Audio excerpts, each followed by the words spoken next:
Yo, what's up? Welcome to the stream. Thank you so much for joining us on this lovely Thursday. We're going to be playing Pokemon cards today. That's what we do here. And we're going to be doing more of it today. So I'm excited about that. And should be a lot of fun. Looks like there are some new things to talk about here on Poke Beach. So we'll review that stuff first before we dive into the clients. And, yeah, talk about the new stuff first. Thank you, Mach 1 Tugboat, for that Prime sub in the 5 months. Stealth Boy, 2,600 for the sub and the 43 months. Hunt Chops with the Prime sub in the 10 months. Thank you so much for choosing to support the channel. It makes a huge difference. I really, really appreciate it. Been thinking about Gym Leader Challenge. Wow, this logo is cool. Holy smokes, I have not seen this a lot. I have not seen this yet. This is like, I think, the most interesting and unique new logo by TPCI in a long time. Like, this is cool. Surging Sparks, like generic set. Yeah. At this point, I don't expect anything of the set names. Like, it sounds like a Pokemon set name. The logo is cool, though. Freaking sick. Wow. That looks dope. All right, when does Surging Sparks come out? November 8th? Okay. Got it. November. Cool. So, yeah, that's a very unique logo. I really love like how the Sparks feels very kind of explosive and energetic. That's fun. You can see how like rugged the Scarlet and Violet logo looks. Like that's very typical, I'd say, for Pokemon logo design. And then the Surging Sparks feels like very kind of creative and free-flowing and less like tied to typical design that they've done in the past. So that's it's really fun. I love that. Heck yeah, dude. I just placed an order on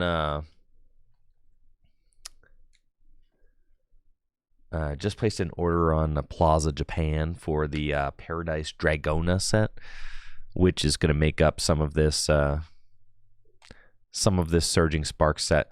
The Paradise Dragona set comes out like mid-September, so that's like September, October, November. I mean, it's going to be like a month and a half before we get the cards in English. So I'm looking forward to getting those. We'll get those around mid-September here. So I placed an order for 5 booster boxes of Paradise Dragona, and we'll be able to kind of take a look at some of these cards before they release.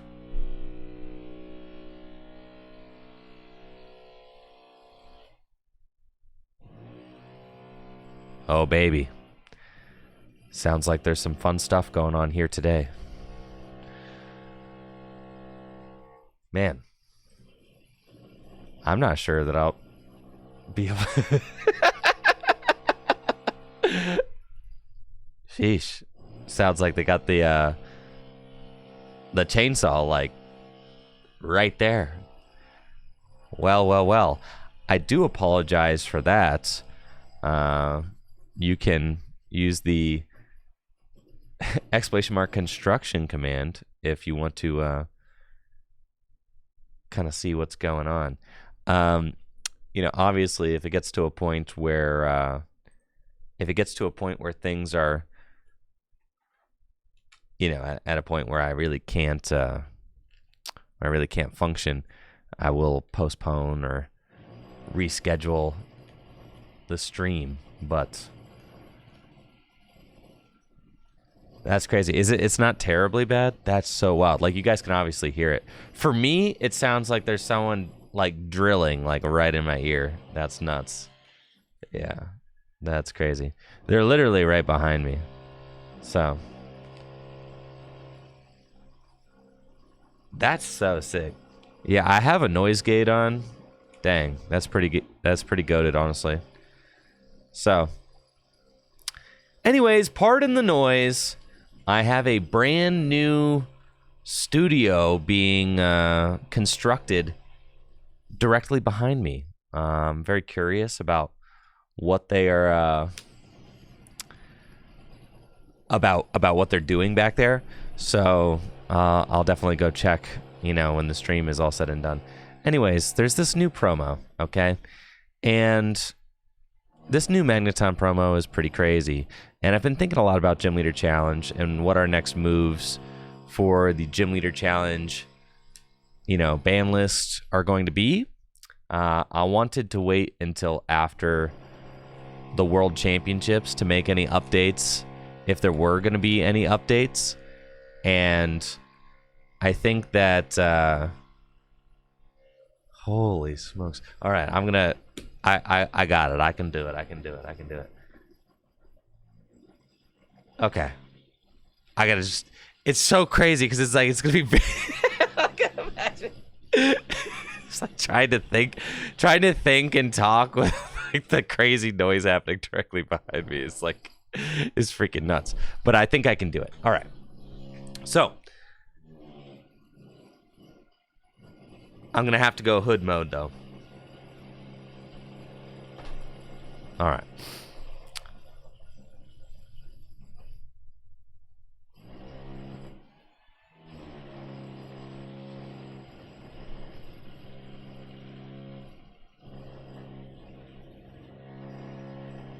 All right.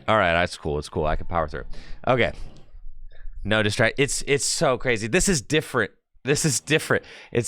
This is like, it's like the most insane like buzzing in my ear, but I think I can do it. All right. So anyways, I've been thinking a lot about Gym Leader Challenge. Marshadow is a card that we were looking at probably banning for the upcoming season.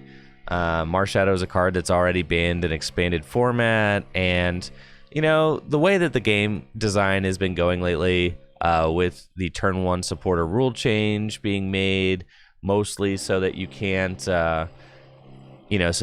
limit your opponent to a 4-card hand easily on the first turn of the game going first.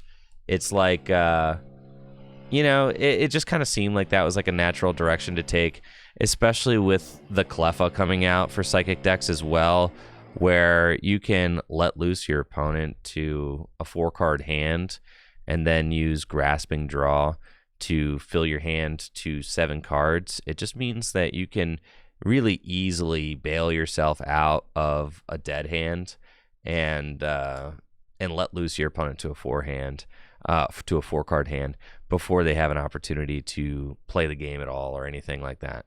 So Let Loose was a card that was already on the chopping block and something that I was pretty ready and at peace to make that decision.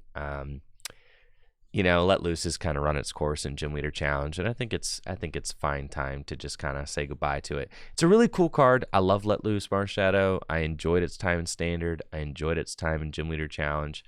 But I think Marshadow just kind of creates too many non-games, and that's the kind of major issue with it. And the fact that you can use it turn 1 going first before your opponent has an opportunity to play the game. Like, you shouldn't be able to extremely consistently set your opponent to a 4-card starting hand before they have an opportunity to play the game, right? And there's going to be some people that say, like, all right, what about red card, right? Red card obviously is a card from the X and Y base set that you can play that also limits your opponent to a turn 1 4-card hand. However, it's difficult to search out turn 1 going first, right? Turn 1 going first, you would have to just open it. And it's like, sure, that's like a risk I think that most Gym Leader Challenge players are willing to accept. Fine. If my opponent plays the one red card and they happen to open it, like, sure.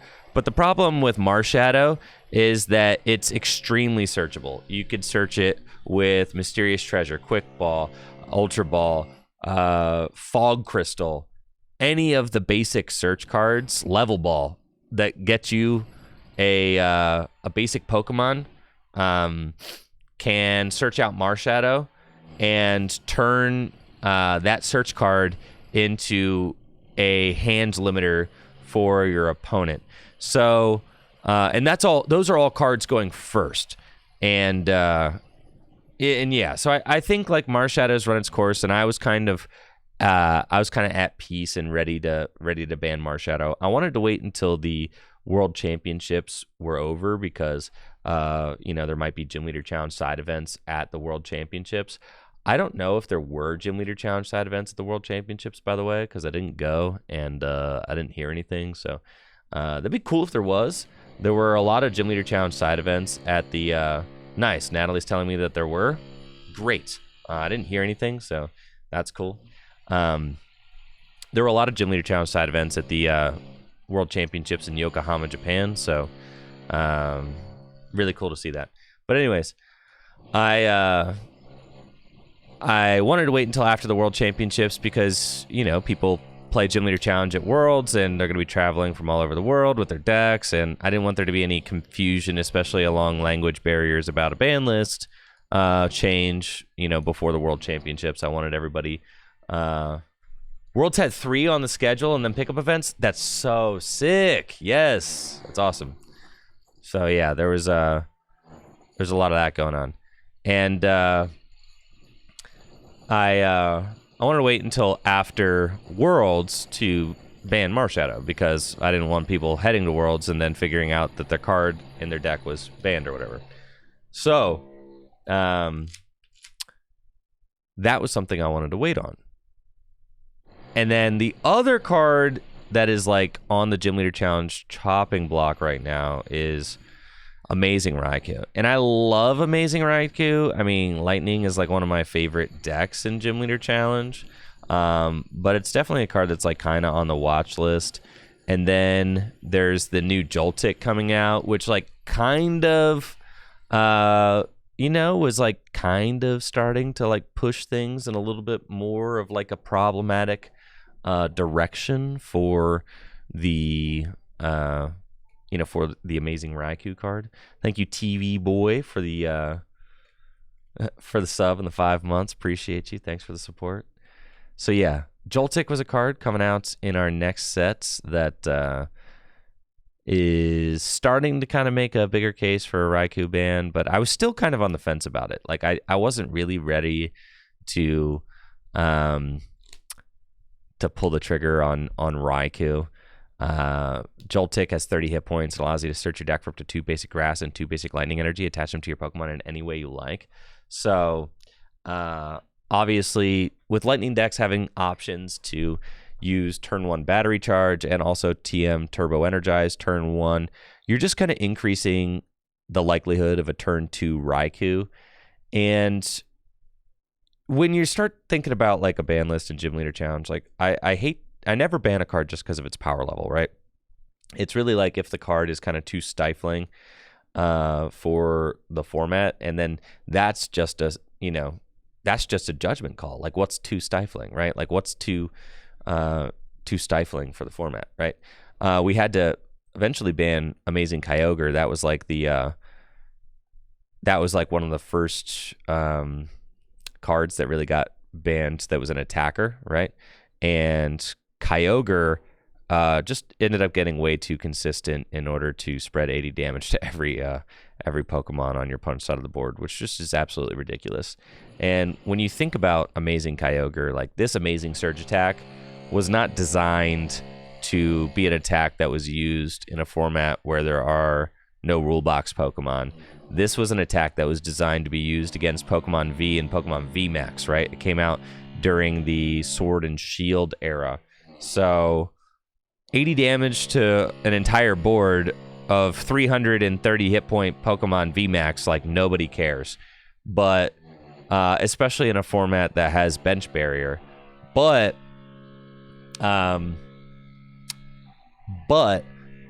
in a format like Gym Leader Challenge, where your average basic Pokemon has, between 50 and, I don't know, 80 hit points, it's like, the Kyogre just decimates boards in a way that is kind of impossible to counter for a majority of decks. So that's why Kyogre ended up getting banned. Now, Amazing Raikou is like, it's weird because in some ways it can be equally devastating to a board. Instead of doing 80 damage to every Pokemon, it does 120 damage to 2 Pokemon.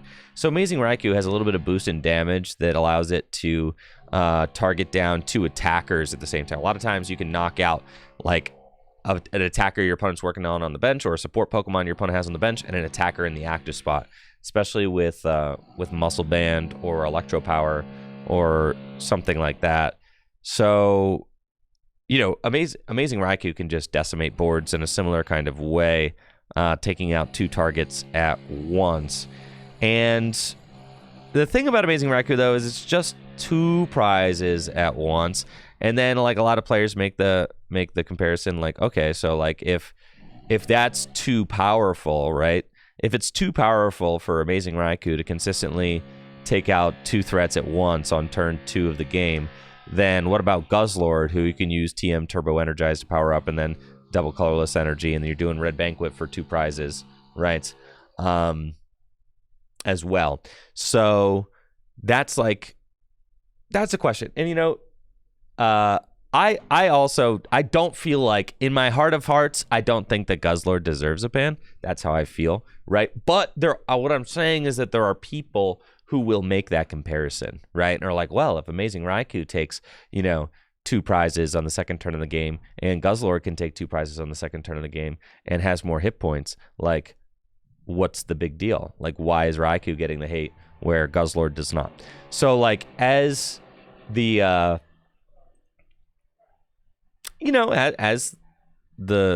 as the person responsible for the ban list, I kind of have to have those rationalities and those arguments worked out in my mind. Thank you, Pokedubs TCG, for the sub and the 40 months. I appreciate it. Thank you.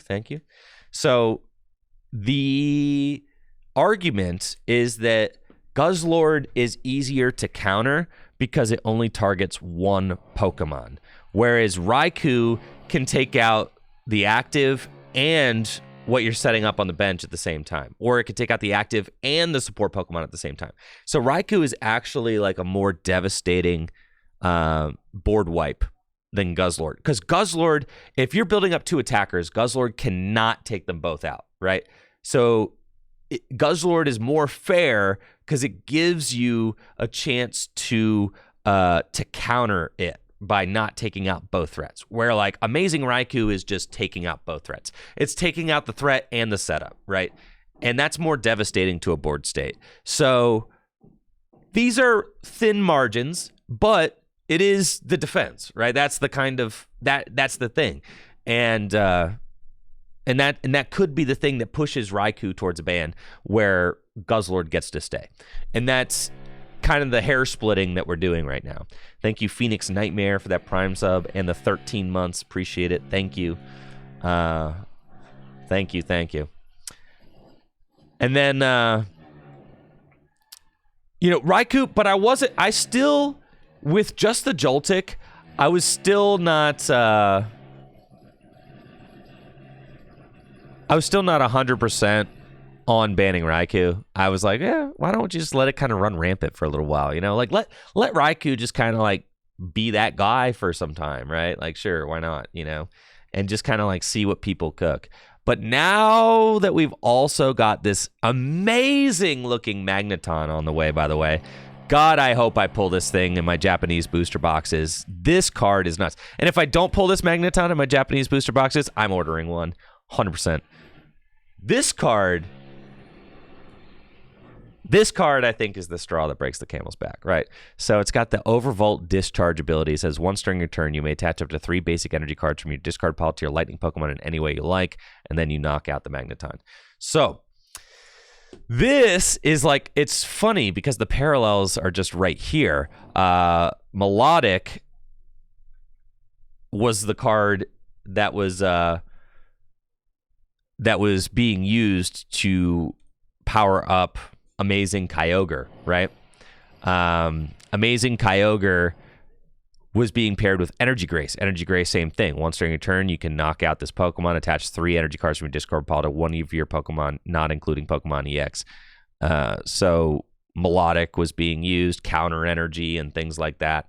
And now we got Lightning is literally getting Melodic. And it's like, okay, the Melodic Amazing Kyogre combo was too strong and ended up leading to Kyogre needing to be banned. Melodic, and this is the funny thing, a lot of people were saying like, no, don't ban my Kyogre, just ban Melodic, right? And I kind of know that, like, no, that Melodic's not a problematic card.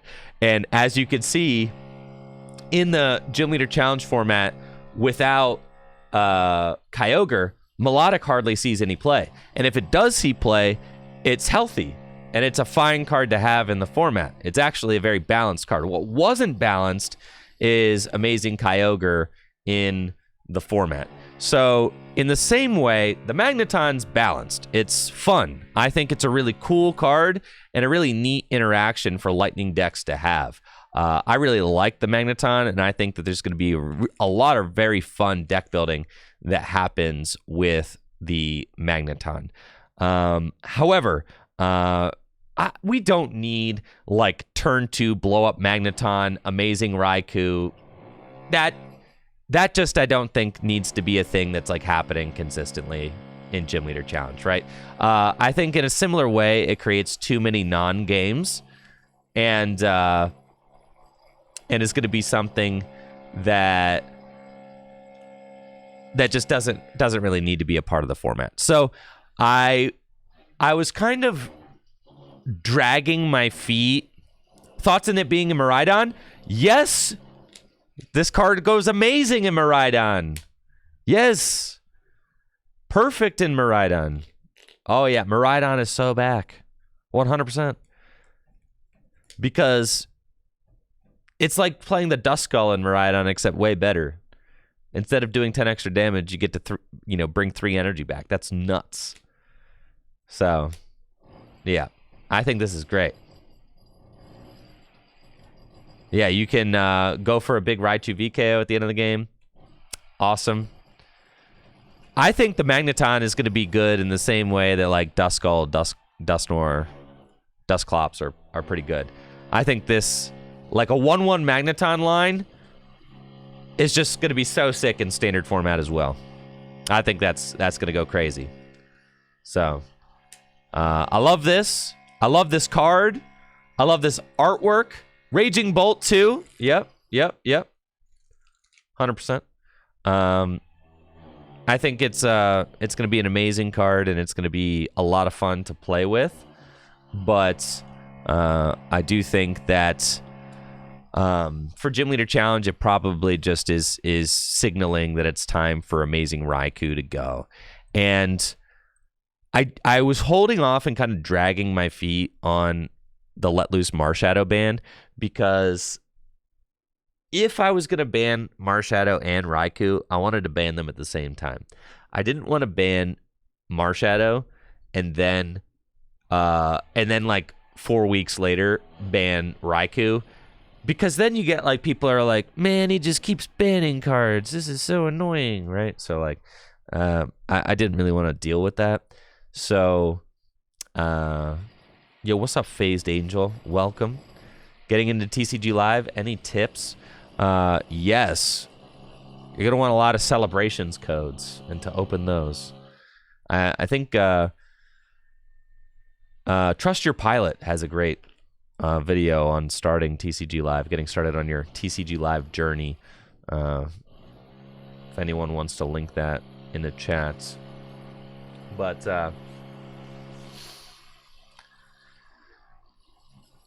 But yes, I didn't want to announce 2 separate bans. I didn't want to announce 2 separate bans. I wanted to announce at the same time, and I think that with the new Magneton, it's like that's fine. You know what? It's cool. This is like actually kind of doing a lot. So And the crazy thing is too, like with Magneton, you could blow it up. You could blow it up and get like counter catcher. Like, oh, there's so many different things you could do with the. Yeah, it's just nuts. So, yeah, I think that it's okay for Raikou to go. Now, thinking about all amazing cards, it would be easy if you just said like, oh, all amazing Pokemon or, or banned or whatever. But the problem is that they're not all problematic. In fact, there's only 2 problematic ones, really. And one is arguably not problematic, but it probably the way that I've thought about Raikou is that its ban was kind of always inevitable, right? Yeah, like none of these cards are problematic.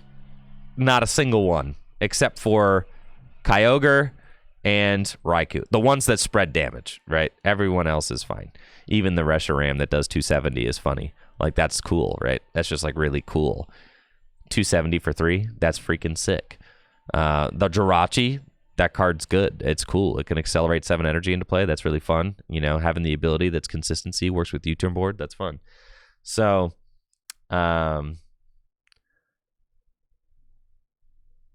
yes. So I think, it doesn't make sense to ever make a blanket ban on amazing rares because Reshiram's cool. It's not worth it. And the other ones, they're not like good. Like they're not good enough to warrant being banned, except for those 2. So, what about the Duskull? All right, let's talk about the Duskull. Is it really bad?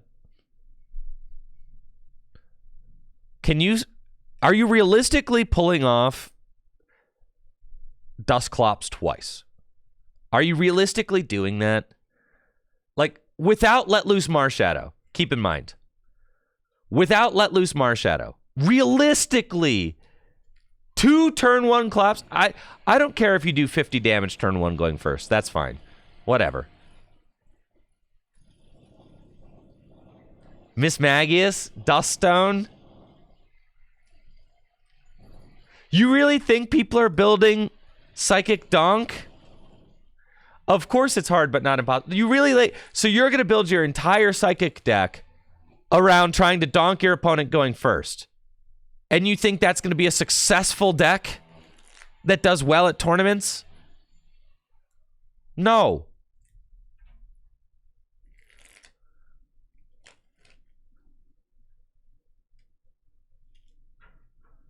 You're going all in on the double Clops. And then what if your opponent starts a Pokemon with 130 hit points? You're doing it 3 times?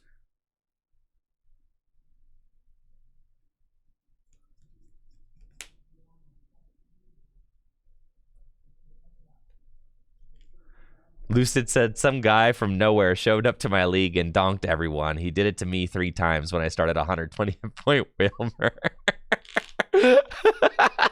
Really?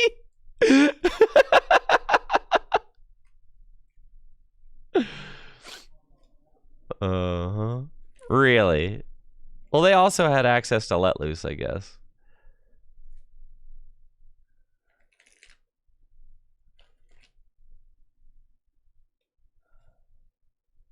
Duskull, I mean, this card is already banned in expanded format.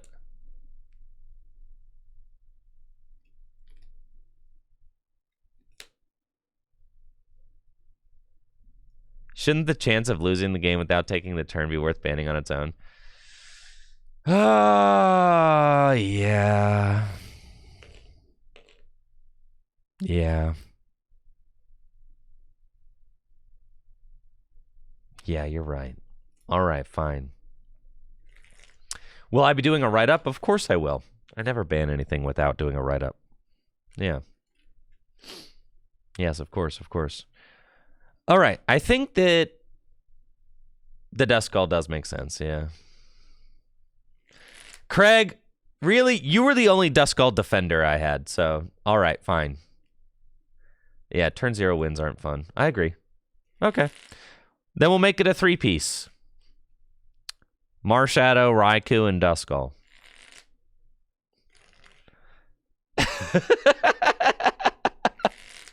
We'll make it a 3-piece. Yeah. Duskull's probably fine. Chat is just cowards. Just donking just shouldn't really exist, right? That's the thing. Is like donking just shouldn't exist. Don't even tempt people to do it, right? Because think of it like, Trevor, think of it like we're overseeing a format and we want the format to be popular.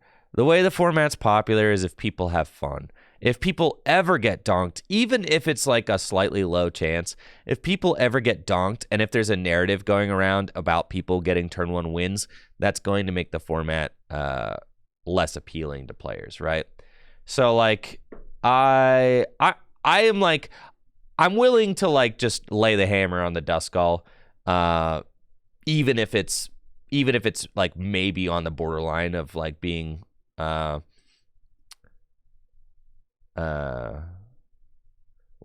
KDN hard. I think that I disagree. The format's definitely fun right now. Yeah. The format's definitely still fun. Gym Leaders Challenge is still fun. However, we could prune. I was talking to, who was I talking to about it? I was talking to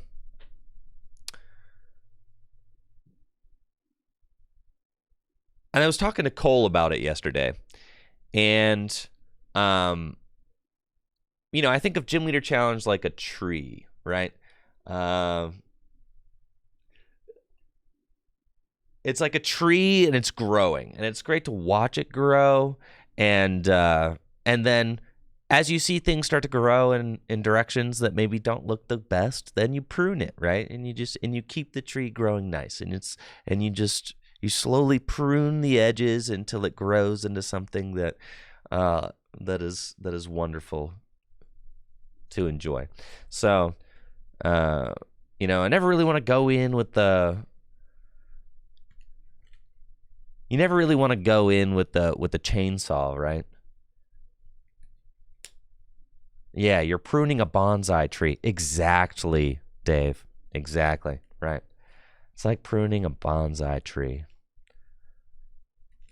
Snazzle, stop playing Gym Leader Challenge because you got tired of Parallel City. That's one card. Just play Chaotic Swell or something. You got to learn to play around Parallel City. Come on now. I'll probably do a write-up on... There's one Parallel City. People play Parallel City. You can play around it. 100%. It's part of the skill of the format. Don't overbench. Yeah. If you keep benching to 5 and your opponent keeps playing Parallel, you can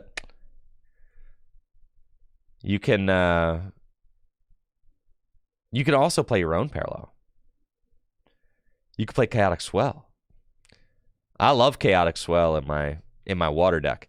I use Chaotic Swell to protect against Parallel all the time.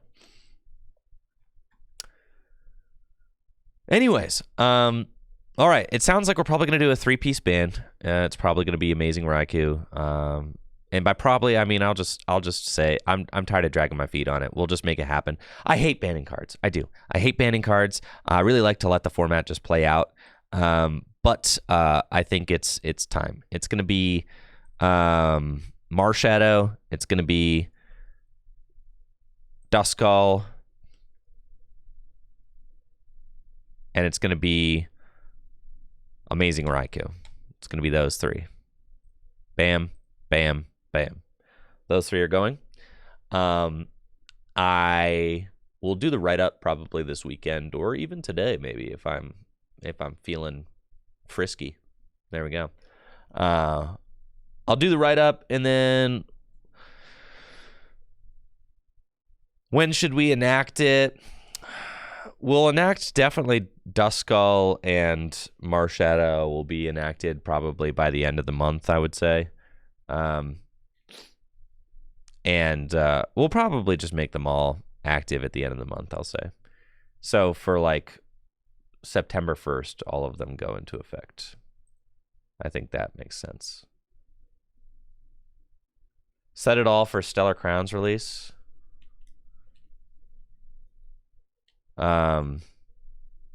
I was thinking September 1st, just because like the beginning of the month, right? Like that kind of seems nice. That way people know they have till the end of the month. Yeah. I think that makes sense, right? Yeah. We'll set it as September 1st. That gives people like a little over a week. So, next week? Yeah, well, I got plenty of time today. I released 2 videos on YouTube this week. So, I got time to do a little gym leader challenge write up. I can do that. Now, whenever I get and it's correct to ban the Duskull because Klops is not like problematic, but getting the turn 1 and being able to recycle it, that's problematic. I mean, it's so problematic they banned it in expanded format too for all 20 players that play expanded over in France. Yeah. So ban all Duskulls, that would be kind of funny. All right, while we're at it, hear me out, okay? While we're at it, we're already doing things. We're already making money moves here, okay? There's just one more lever that that needs pulled. I'm just joking. I kid. All right, I kid. Thank you, Ionios, for the sub and the 53 months. Can we ban research? Ooh, the format might get better if we ban research.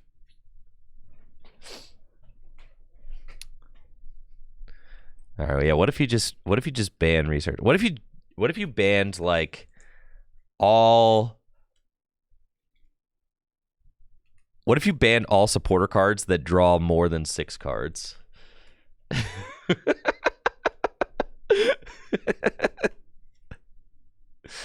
The best draw card you got is like Carmine. Yeah, you could use Carmine and you can use Shauna. Yeah. Ingo and Emmett. Yeah. You've got Shauna. You've got...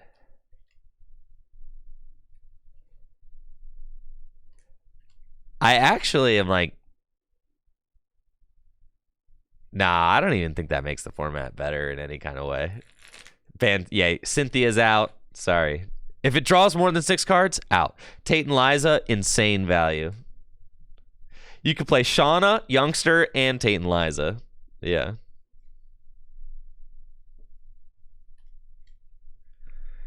Hilarious. All right, just kidding. That's jokes. That's for humor. All right. That's for humor. That's not serious. But anyways, yeah.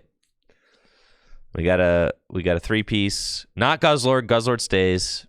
Yeah, he's already gone. Marshadow, Raikou, and Duskull. We're gonna ban them from Gym Leader Challenge starting September 1st, and I'll do a write-up on it by this weekend at the latest. So there we go. You know, I just like to dream. I like to dream of playing my fighting deck with draw support. Okay, I just like to dream about it. I just like to dream about it. I just like thinking about it. Thank you, Pigpen the Wise, for the sub and the 7 months. Thank you. Appreciate the support. Thank you very much. Cool. All right. I'm so glad that the Magneton got revealed because like I was as on the fence as it gets with Raikou. I really was. It was like right there, but I really believe that that Raikou, Amazing Raikou, kind of had a Gym Leader Challenge inevitability to it, where like it was always going to eventually get banned. I really believe that with the power level of the card, that it was always going to get to a point where it got like slightly too many resources and just became like a problematic attack. Yeah. And I think that's the thing with Raikou is like I don't really believe that Raikou was going to exist healthily in the format for like forever. I don't. It was always going to get to a point where they just printed a little bit too much support, and then it was going to get, it was going to get out of hand, right? Kind of in the same way, even Amazing Kyogre we had for a while, in the format, and then it just like got to a point where things were a little bit too refined, things got a little bit too consistent, and it just like became extremely unfun for a lot of people. So yeah, Raikou was always going to inevitably get banned. I wasn't necessarily convinced that the Joltik was enough. I'm like, well, it's a little Joltik. Like, who cares? But like this Magneton, oh yeah, he can go. There's also already precedence with like the Melodic and the Kyogre, and like people kind of already understand how that combo was problematic. So I think when people see the Magneton and they kind of see like, oh well, yeah, that's already kind of been a thing. So I think it just makes sense. So I don't want to do staggered ban list effects. So even though these cards don't come out for a little while, I don't want to do a stagger. I just want to have all 3 cards banned at the same time. So I'm choosing September 1st. Yep. So that's I don't want to do a stagger. I don't want to do like when this card comes out. Like, nope. I think we're just gonna do it, and then we'll go from there. So, anyways. That is that. Very fun, though. The Surging Sparks logo looks amazing. Really excited for the set. I just ordered 5 booster boxes of Paradise Dragona, the Japanese equivalent, which is due out in mid-September. So that'll be cool, too. It's a new Shiinotic. It's got the Relaxing Light ability. Once during your turn, if this Pokemon's in the active spot, you can use the ability. Your opponent's active Pokemon's now asleep. All right, cool. Yeah, it's not a very good card. Okay, that's fine.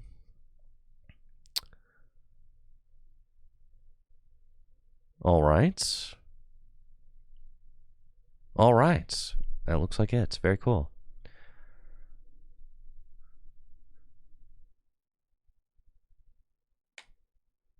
Yeah, I think that Magneton's going to be very good. Oh, the new BFL limits? Sure, all right. Or isn't there was new updates to the regional structure announced, right? Like if there's over 2,000 players, you have to go 7-2, something like that. That's cool. I think that's fine. Is there anywhere I can read about that? Is that here? No.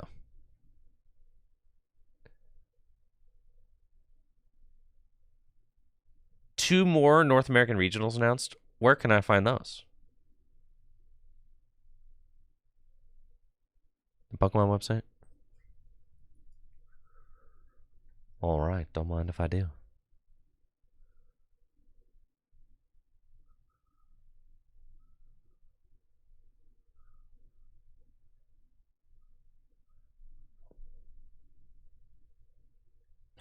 Oh yeah, the new logos look cool. That's from August 22nd. That's today. All right.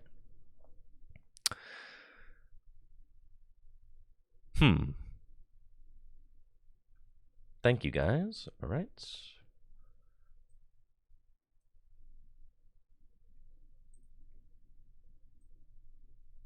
Beautiful. Thank you. All right, use this one. Cool. You can battle in the Pokemon TCG video game Go Regional Championships, which all take place all around the world. After the international championships, the regional championships are the largest events. Yes. Yes. Yes. Very good.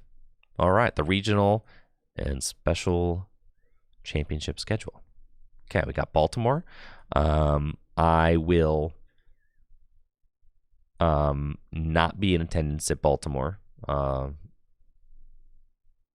because my child is due like the week before that, so probably be taking care of that.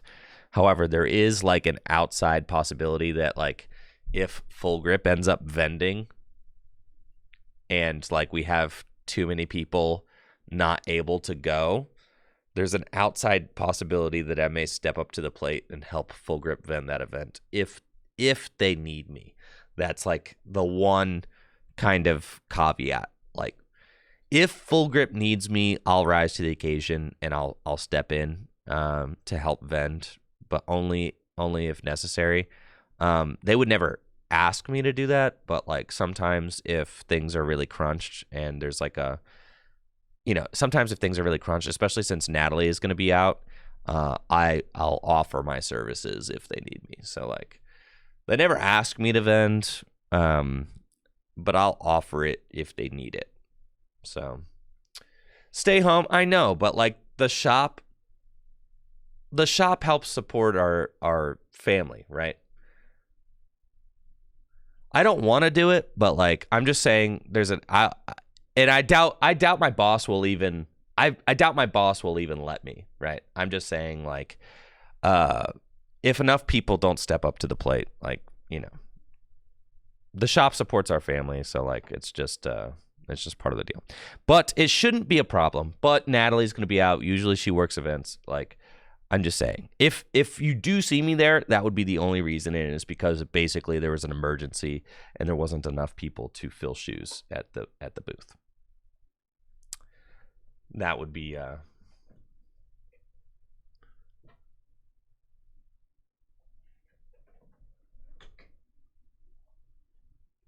that would be it. But probably not. What I'm saying is probably not. That would be the only way. I'd rather not, obviously. I don't want to go. But like, I do kind of feel some feel like I have to make sure that the shop doesn't fail either, right? Because the shop is how both Natalie and I support our family. So like part of that has to make ends meet too. So we'll see. We'll figure it out. How long until baby Mahomes becomes employed at Full Grip? As soon as he gets a college degree. That's when you get employed at Full Grip Games, right? It's one of the requirements. You get a college degree, and then you come to Full Grip, where you earn money to pay off your student loans. Yeah, and never use the degree that you earned. Yeah, that's the Full Grip trajectory. Yeah.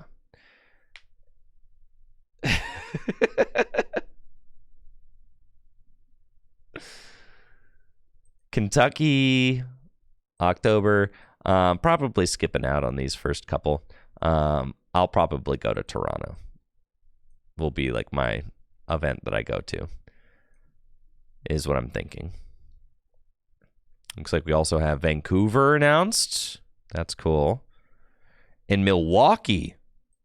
All right. Oh, yeah. Catch me at Milwaukee for show. Heck yeah. That's dope, dude. Yeah. Catch me at Milwaukee for sure. That's hype, dude. And Vancouver. I do love Vancouver. Nice. Bunch of European events that I will not be attending. Very cool.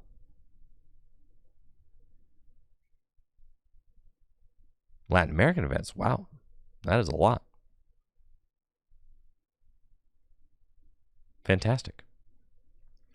I also heard you have to go. Yeah, I'm sure they'll add more North American events, guys, by the way. I'm 100% sure of that. Pokemon is just doing like a new kind of structure for hosting them this year. I think like in years past, and I could be wrong. I could be wrong in this. Because Pokemon doesn't talk about this stuff openly. In fact, it's all just kind of hearsay. So they don't really talk about this stuff. So like the only way to learn about any of this is through the grapevine. Thank you, Adam, for that Prime sub in the 25 months. Appreciate it. But San Antonio is listed on the Convention Center's calendar. Yo, that's hype, Kyle. For what month and what weekend?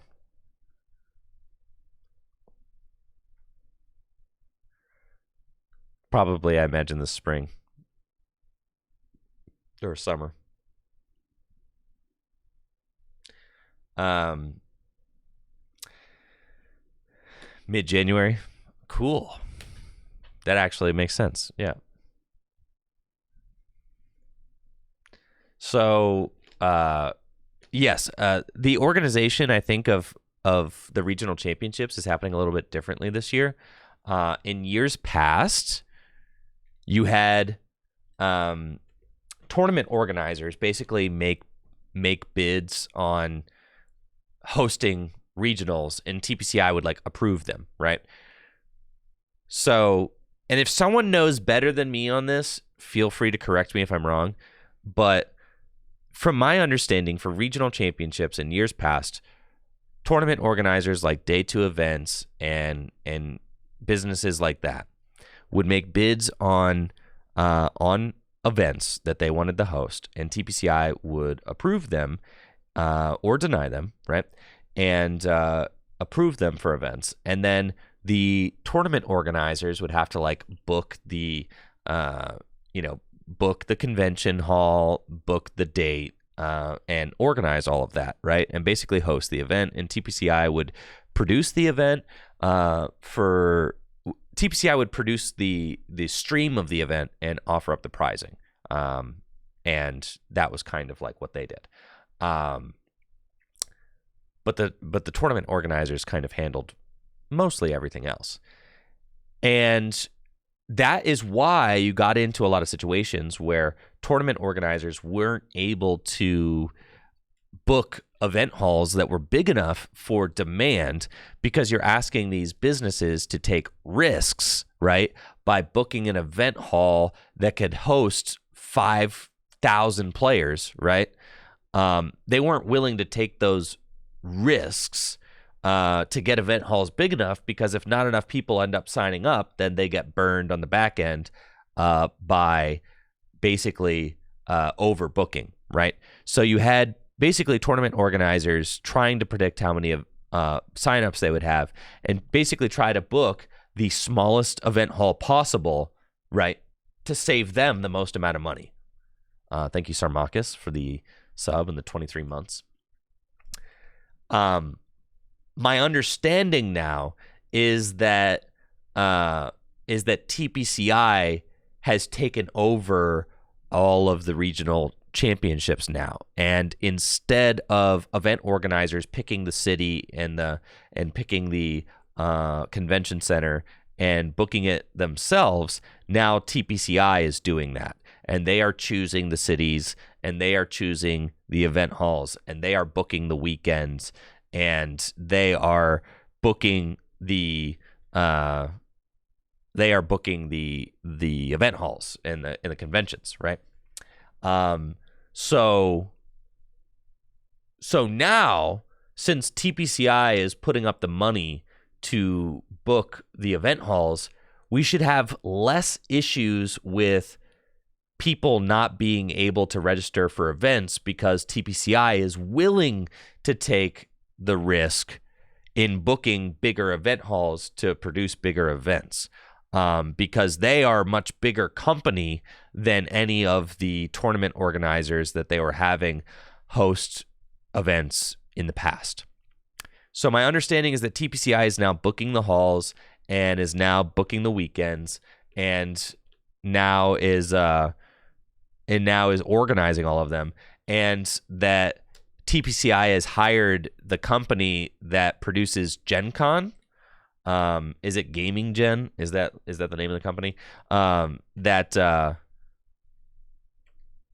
understanding now is that TPCI is hiring the company that produced Gen Con to now run all of these tournaments.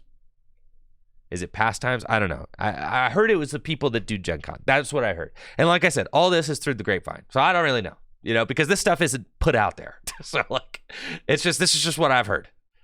And now it's the people that do Gen Con are now orchestrating and running the regional championships, which is kind of funny, because I think that means like Day 2 events is kind of like bodied, right? Like all these tournament organizers that used to organize tournaments, I think that pretty much means we're not going to see them anymore, right? Is that what that means? Like, someone can answer me if you know, but like, is that what that means? I'm pretty sure like Day 2 and all of them are like, are done. Which is kind of nuts because I think this new company that like that organizes Gen Con is now just hosting all the events now. Overload, yeah, like Overload's gone. Day 2 is gone. All that. So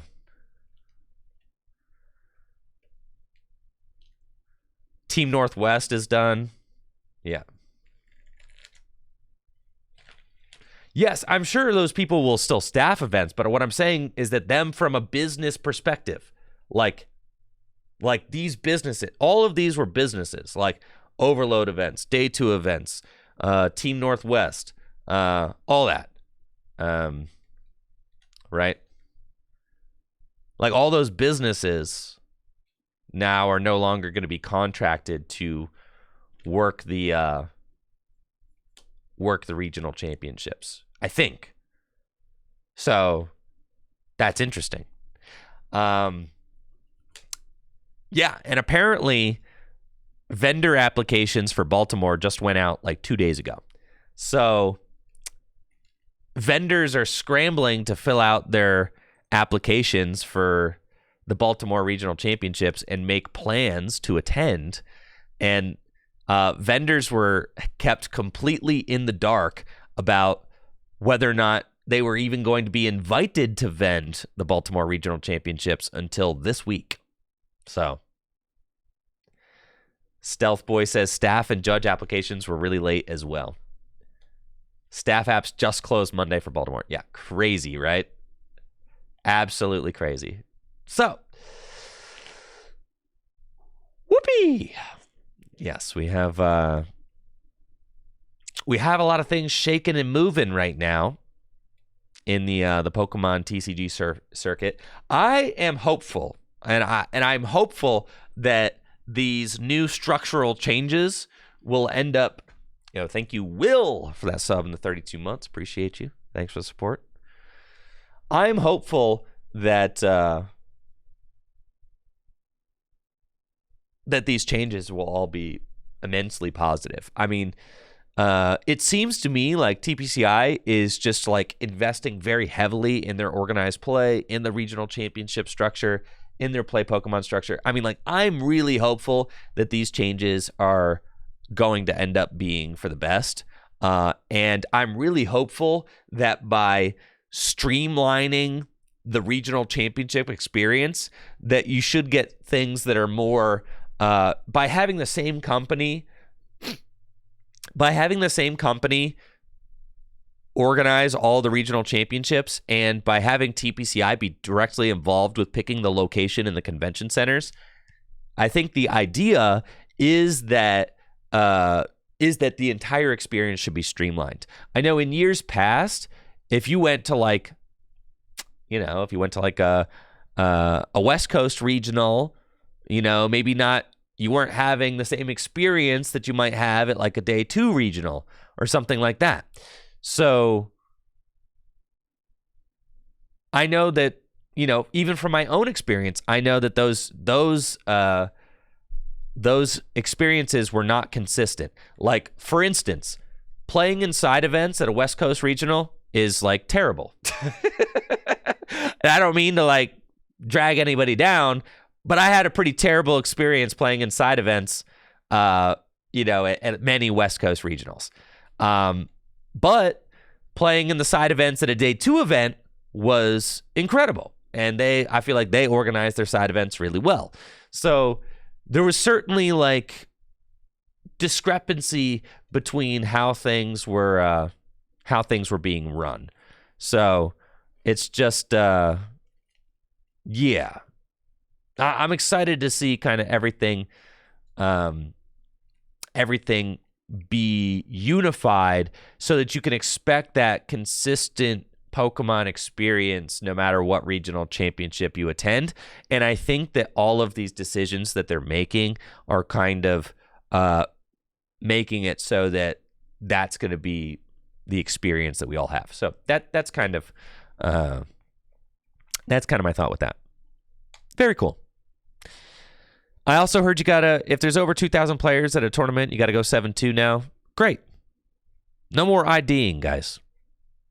IDing is useless. Gotta play. Honestly, I've really loved all the structural changes that I've heard about from the regional championships, from the Swiss rounds, day 2, all that. I have really enjoyed everything that I've heard so far. So I think it all sounds great.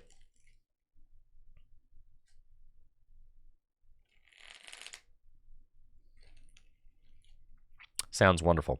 You got to get 21 match points to make it into day 2. That's only if there's over 2,000 something players. I mean, that's a ton of players. Of course, you got to go 7-2 if you want to make it to day 2. Yeah. Makes sense.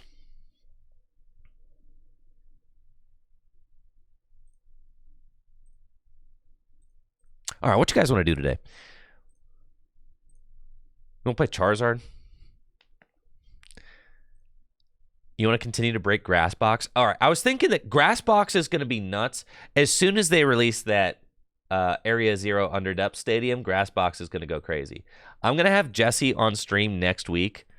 And We're going to interview him about his top 4 appearance. Guess who showed up to the League Challenge yesterday, guys? Guess who showed up to the Full Grip Games League Challenge last night?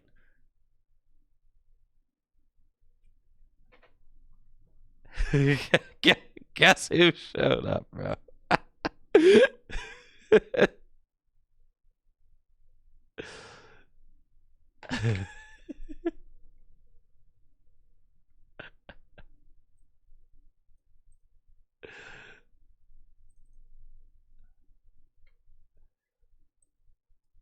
Jesse freaking Parker at the Full Grip Games League Challenge. Fresh off the plane from Hawaii, bro.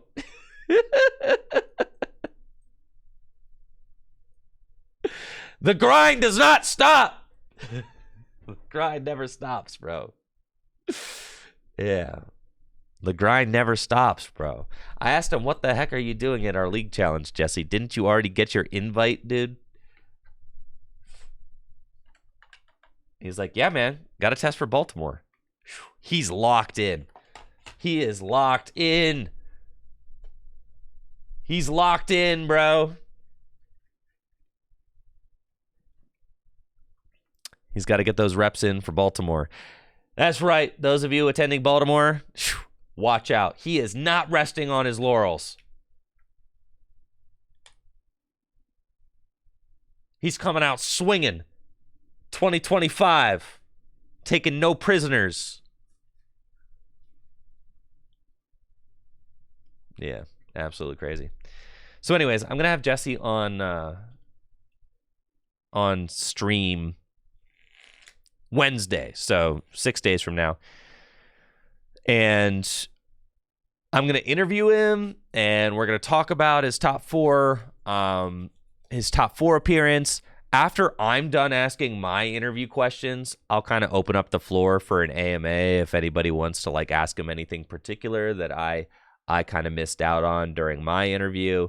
And then we're going to sit down and we're going to play some Stellar Crown tabletop testing. So next week's stream should be really exciting. I think it's going to be really hype. So I think what I'm going to do with Jesse is I'm going to have him sit down in like the hot chair, and I'm going to do like a documentary style interview with him, where it's like it's just him and like a nice camera shot of him with his trophy next to him and all that. I'm going to do it like it's a documentary kind of style interview, where it's just Jesse in the hot seat, and like a nice frame shot with him and his trophy. And then I think I'm going to chop it up into like a really cool YouTube video where like you know, as he's kind of talking about his experience. We cut to like footage from the weekend, maybe cut to other pictures that we have of Jesse, and really just going to kind of celebrate his top 4 appearance. I'm really going to do it up and try to make it as like professional as possible, and really make it something that Jesse can be like proud of to look back on and say like, dang, that was crazy being able to talk about that. So like, I'm going to try and treat it like I'm a freaking, you know, like I'm a movie maker, you know? So that's the goal. That's what I'm going to do. And then, so I'm going to interview him in like a very kind of professional way, and do that. And I'm going to do it live too. That's the goal. I'm going to do it live. So like, you guys are going to be here while I'm doing like the documentary style interview with Jesse, which will be cool because you guys get to kind of watch it happen live. And then after I'm done kind of talking through his experience, then we'll open up the floor for an AMA, see if anybody wants to like ask him anything in particular, and just kind of let Jesse like freewheel and spitball, you know, whatever he wants to say, you know, all that. And then we're going to play tabletop. So that's Wednesday.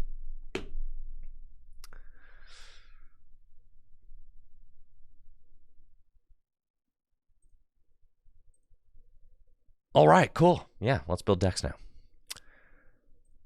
But I was thinking, Grassbox, all right, so with Jesse coming on stream next week, Grassbox I think is nuts, because when you got the Area 0 Underdepths, you can have up to 8 Pokemon on your bench, right?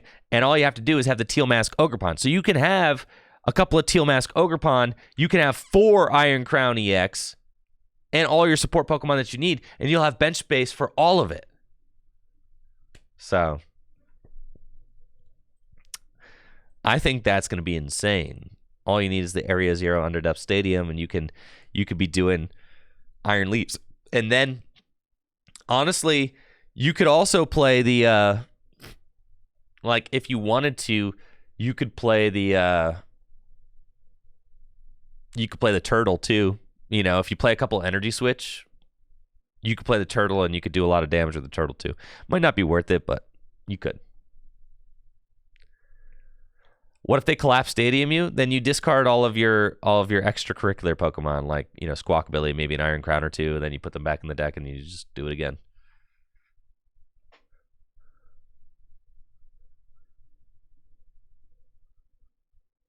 So anyways, I think Turbo Grass, Ross Cawthon's always ahead of the curve, all right? He's always ahead of the curve. He's on to something. Turbo Grass, it's going to be a thing.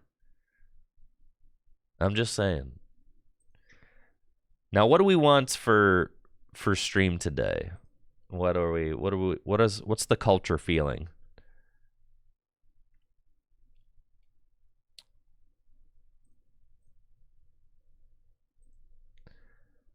Let me get a couple games in with the Turbo Grass deck. It's going to be nuts. All right.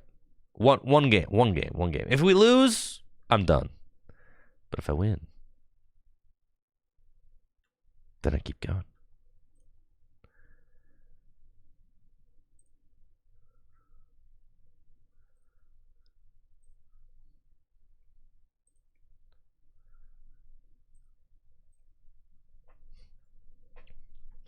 The Palafin deck? You guys want the Palafin deck? With Pecharunt and Sneasel? Is that what you want? Where are you guys? Greninja? Whatever we play, we need to play a deck that could beat Roaring Moon. Do you know how many Roaring Moon clones there are? Do you know how many Roaring Moon bots there are out there right now? We've probably even got some Roaring Moon bots in the chat right now.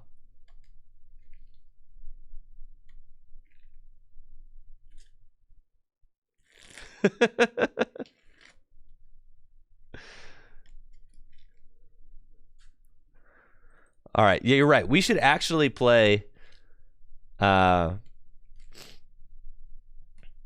We should play the. The Thwacky deck.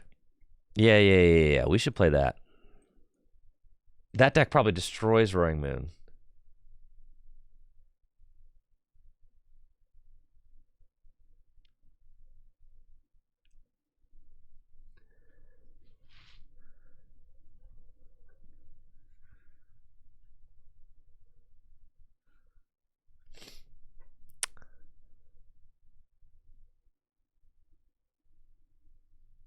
what do we got here? Is this Reggie Drago?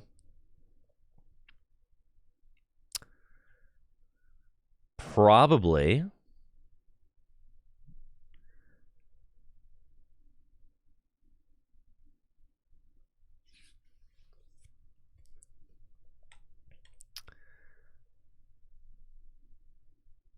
Looks like I'm up against Reggie Drago V-Star with the Broken Grass Box deck. My opponent's got Squawkabilly, Cleffa, and a Teal Mask Ogerpon going first. I've got a really solid hand myself going second. And I've got an opportunity to potentially chase down one of my opponent's 2 prize Pokemon and knock it out. That's exactly what we're trying to do with our Turbo Grass deck. My opponent was able to get 2 Reggie Drago down. I've got an Iron Leaves here, but I don't want to put it into play yet. Let's start off by using Pokemon Catcher, just see if we rip it right off the top. No? Okay, that's fine. We can use our Iron Bundle to push this Cleffa out and guarantee ourselves a 2 prize hit, so that's cool. I'm going to start with Ultra Ball, and we can just get rid of this. And then we're going to go get a Teal Mask Ogerpon, lay an energy down. We do have the Bundler in the deck. We've got 2 other Iron Leaves in the deck. 1 boss, 3 more catchers. Prime catcher is prized. Okay. So that's fine. Let's get the Teal Mask Ogerpon EX. Bench it. Teal Dance. Draw a card. And I can attach from hand and research. The Iron Leaves. Holy moly. The Iron Leaves kind of, takes all the energy to itself. So that's all good. We're going to trek, and I'll keep the trek. We're going to trek again. And I'm going to not take that. Actually, no, need to not take that. Because I really need another Teal Mask Ogerpon, so I need to not take that. And I've got too many Future Booster Energy Capsules. Really don't want to have all those in my hand right now. It's kind of annoying, if I'm being honest.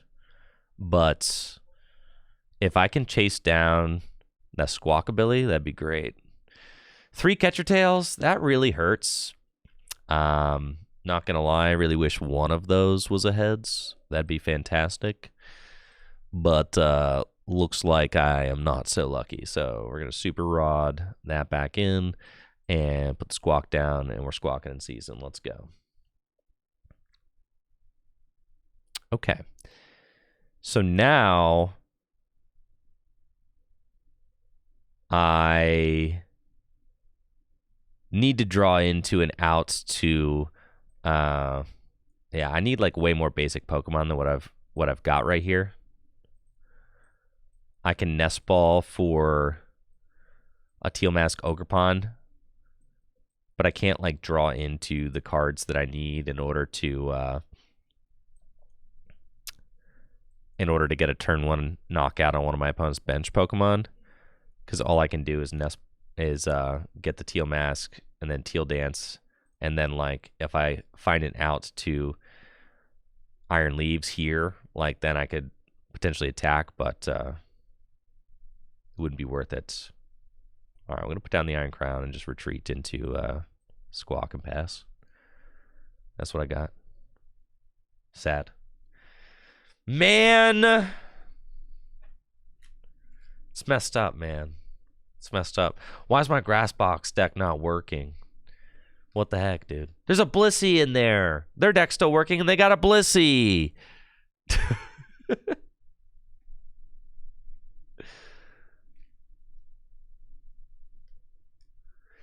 Jack, you have to play the Iron Leaves down from hand in order to use its ability. So I had to get 2 Ogerpon before I put the leaves down. Yeah, that's like the one problem with Iron Leaves is like you have to play it from hand in order to activate its ability. You can't just have it on the bench. And this Ogerpon had an attachment from turn already.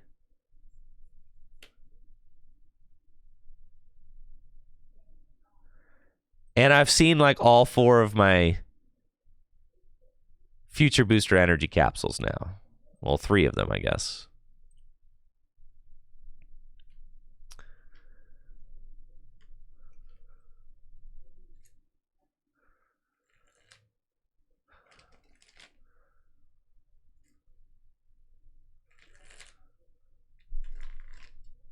Yes, and they should just win by using Carom twice. All right, I'm done with Grass Box. Grass Box is not as good as like Roaring Moon EX. All right, no more Grass Box. But I'll try Grass Box with the new stadium when you can have all the bench Pokemon. I'm saying there's something here. Okay, maybe the time's just not right yet. But I believe in the Teal Mask, Virizion, or Iron Leaves deck. There's something here. Just not yet. Greninja? Greninja is not it, guys. Greninja can't be it. Have we played Pechamoon? That's what I'm saying. Do you want me to just be a moon bot? I can be a moon bot. No. It's time to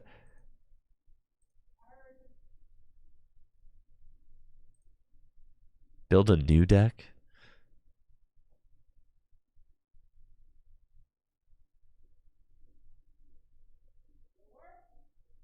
What about if Guardian Lost Box aren't real, then why don't we just play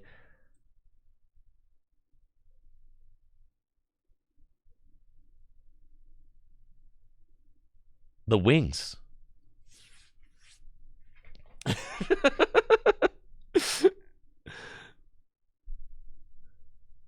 Reggie Drago still bodies you? Right. That's probably true.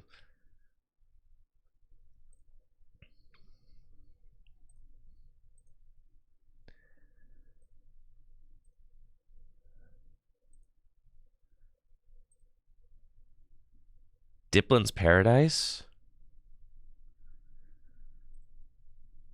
Gosh, you guys remember Diplin's Paradise?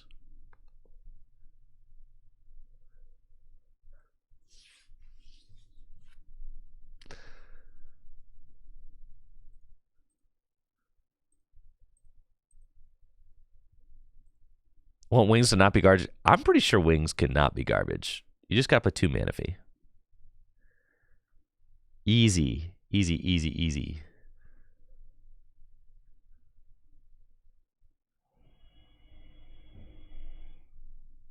2 Manaphy.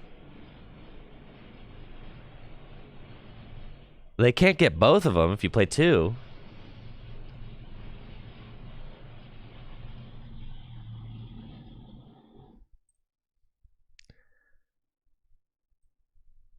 All right, yeah, this deck's gonna be broken. We're going all in, folks.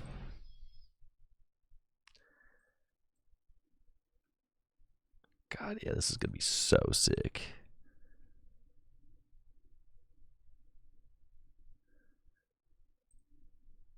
Oh, but you still get by the Manaphy doesn't matter because they just hit you with the Dragapult. You're just losing to Reggie Drago, all right? Yeah, you're not beating Reggie Drago, guys.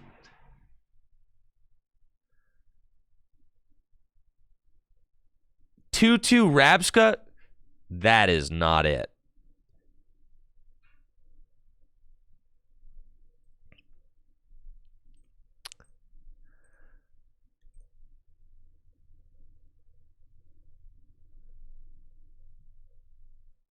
You win by your locals being full of people who won't shell out for a Reggie Drago deck. All right, I get behind that.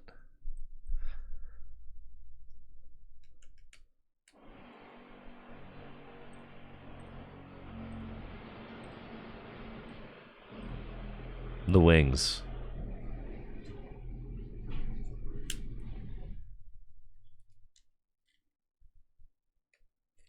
Rabsca. Do you really think we're setting up a Rabsca?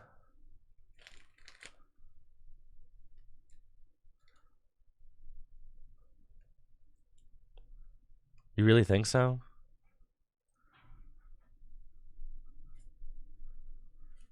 And I guess Tord set up Rabska.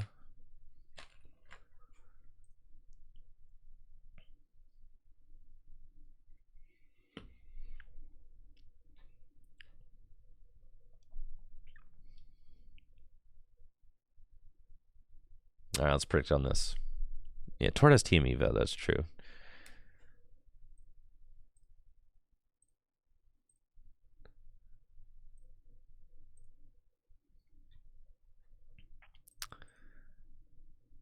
Oh, yeah. We're cracked, dude. We're so nuts. It's the best deck ever created by mankind right here. United Wings time, baby. Let's go. Going first against a Dialga V-Star deck. May God have mercy on their soul. I'm playing United Wings, and we're about to pop off. Starting off with an Insta-Flock for 2. And then I've got the box in my hand as well. And with the box, and we're really going to start some craziness. I can Ultra Ball. I don't want the Rowlet down because these guys all resist grass. So we don't even want that for real. So that's cool.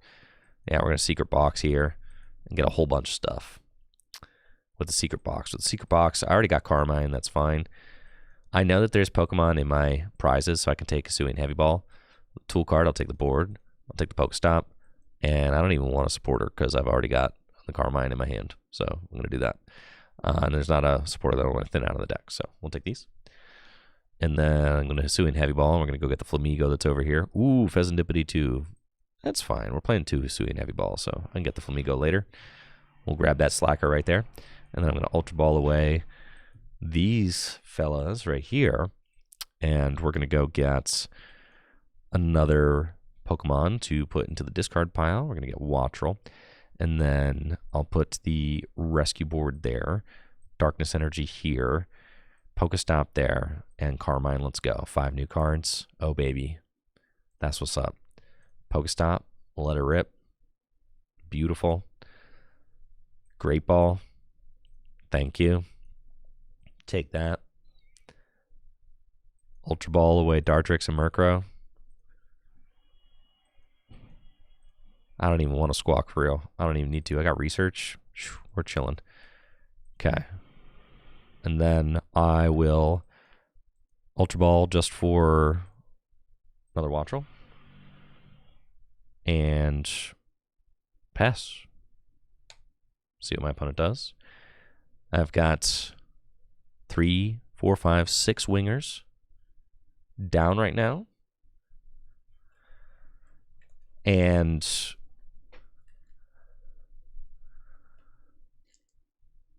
research for next turn. About to be 7. Yo, the Power Glass? Oh! It's crazy. Yeah, I've got 2 Rowlet in here right now. My opponent is struggling. They just got an instant charge. Oh, that's not going to do it. Yeah. All right. Guess I'm getting the rescue board down here too. Cool. Nothing to super rod back in. Nope. And we're just going to research. Cool. Pokestop first. Dang. Discarded the Iron Bundle, who's kind of who I wanted, but that's okay. Great Ball. Take Wattrel. Nest Ball.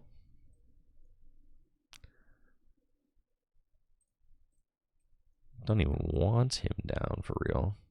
Take Murkrow. That's fine. And I'm going United Wings. Blammo.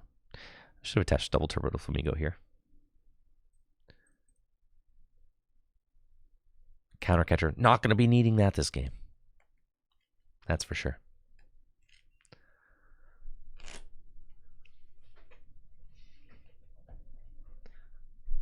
Oh, they got the 4 seal stone. Maybe they can start moving. Arvin too. Okay, they hit some good things off of that instant charge. They got TM Evolution too.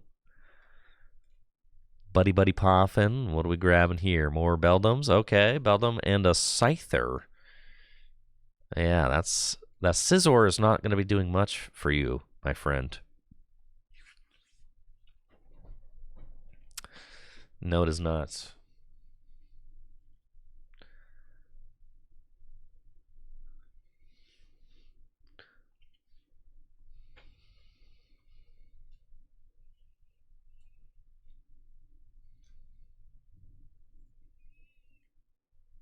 Scyther pass? Fine with that. No, you've got TM Evo. Right. Okay. So right, is this a Scizor deck? Is there a Scizor EX? is that what we're doing? Yes, there is. Holy smokes! Let me read this thing. All right. All right, I'm pretty sure I could beat the Scizor EX deck.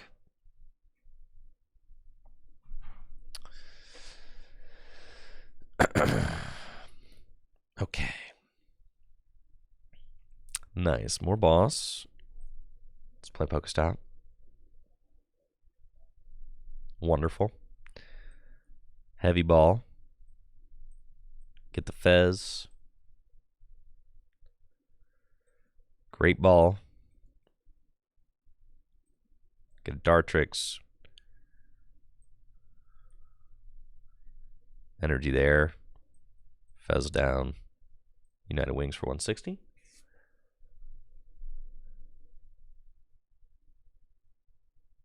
And we should just be chilling.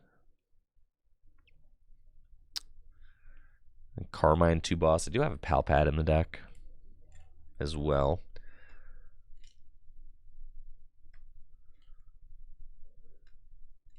So I can use that. Do we need to play Great Balls? I think we kind of have to play Great Balls, right? Great Balls feel so bad, but we have to play them, right?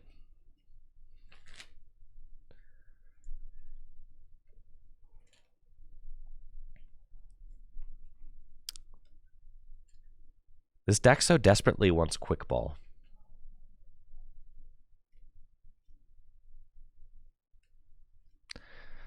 That's a good looking hand right there. That's cool. That is a Scizor EX. Yes, it is. Okay, here we are.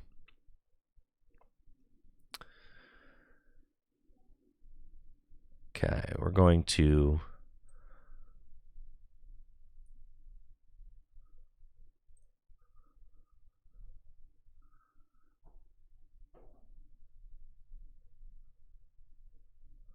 I had a lot of Pokemon in my last hand, so let's Nest Ball. I can get the Rowlet just to thin it out of the deck. I've got 4 more party Pokemon in there, so that's cool. I don't think I have a boss in the discard pile yet. No. Let's flip the script first. Cool. And then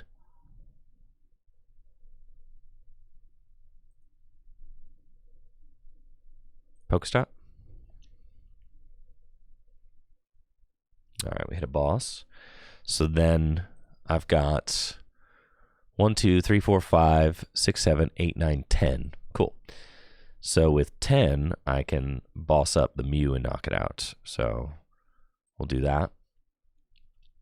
And then we're going to Palpad 2 boss back into the deck.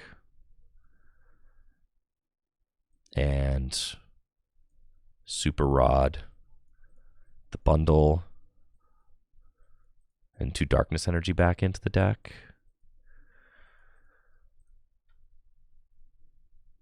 Yeah. Okay. And then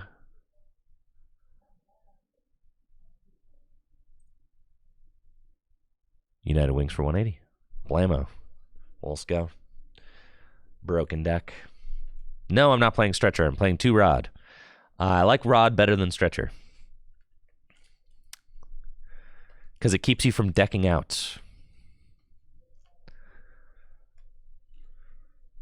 I think I like Rod better. Yeah.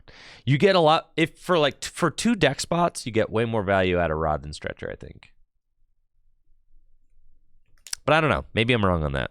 Maybe it should be like Stretcher, but I don't know. I kind of like the Rod.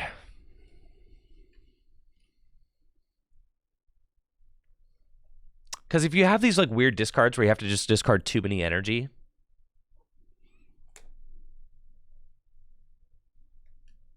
I could see a 4 Stretcher build. I could.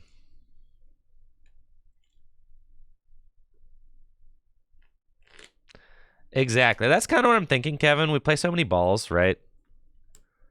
Like a lot, right? I'm not playing Ditto. That's one of the funny cuts that I have.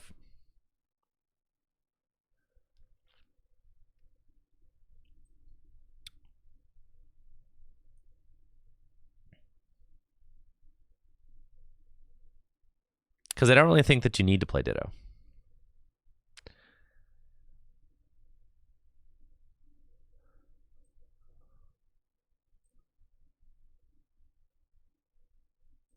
Okay, 4, 5, 6, 7, 8, 9, 10, 11. Okay, you guys want to win?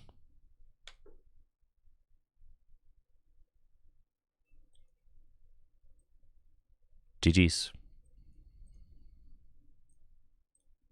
Blammo!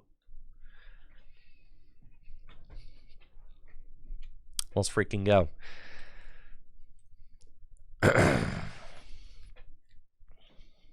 Aw, yeah. United Wings. Broken deck. Taking down the Scizor EX deck.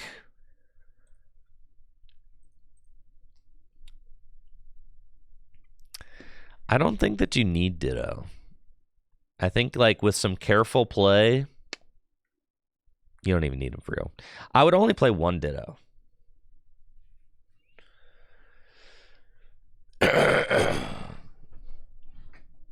If I did play Ditto, that's what I was playing. Is I was just playing 1, and then I was like, I don't even use it, so who cares?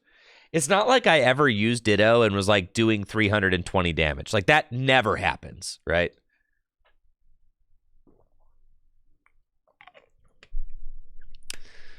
Like that never happens. If you say that happens for you consistently, yo, what's up, Helm Steepness? Good game. Oh, we were supposed to choose to go first. Grassbox, we're a little ahead of our time with Grassbox because it's not Grassbox yet. This is not what you want. You do not want to discard 3 double turbo energy on the first turn of the game. 1 kilowatt will snipe the bench? I don't think so, no.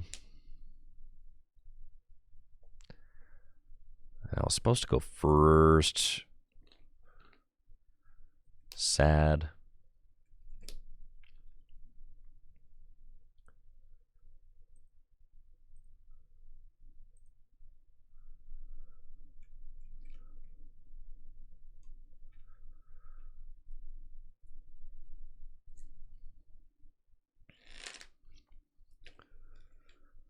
It's fine. If this is Charizard, then we should be using Dartrix anyway. Yeah. All right. And we won't need the double turbos.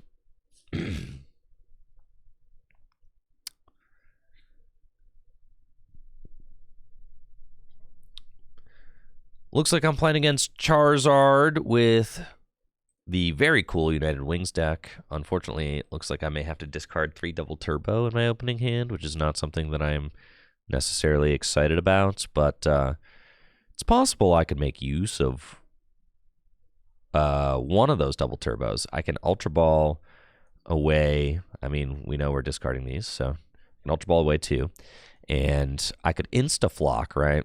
Which is probably something that we want to do. My opponent's giving me a thumbs down, which is like so cool. I think that's so sick. You know, emoting on the Pokemon TCG Live is like the coolest thing ever, and you're definitely one of the coolest people if you do that. So yeah, I'm thinking Flamigo, and let's see how many escape boards or rescue boards or whatever emergency boards I've got in the deck. Looks like 2. So I have a pretty decent chance of hitting one. So I think I'm just going to go for that. We'll do this, and we'll insta-flock to go get 2 more fellows out of the deck, and that way we're kind of just thinning those out. And it's possible that I hit the board to retreat the Murkrow turn 1. Also Nest Ball, and I'm going to go get a Rowlet just so that they know that I mean business. And then we're going to research, discard all of that. And told ya, there's the board. I don't think I'm actually doing enough damage to take a knockout, though, right? No, 1-2. Definitely not. So, not worth it. We'll just kind of hold here and then see what my opponent's got for me next turn. Pass.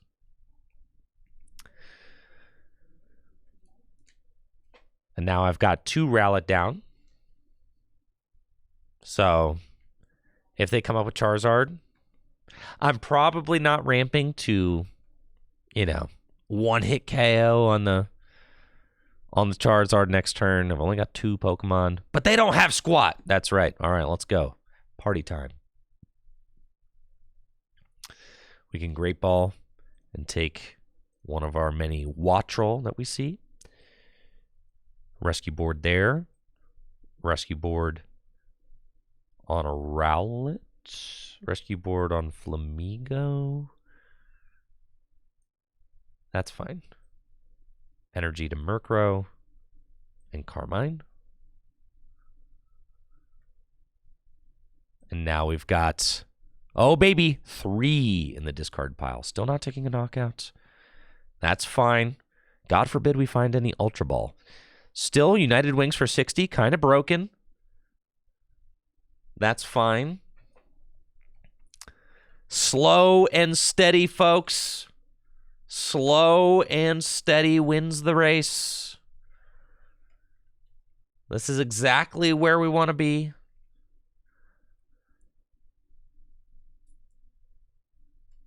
This is very strong. See? They're at a loss for what to do. All right, there's our Ultra Ball that we wanted. Fantastic. Great Ball for a Wattrel. God knows I won't be attacking with those. Ultra Ball here. And I'm just going to thin out another Wattrel.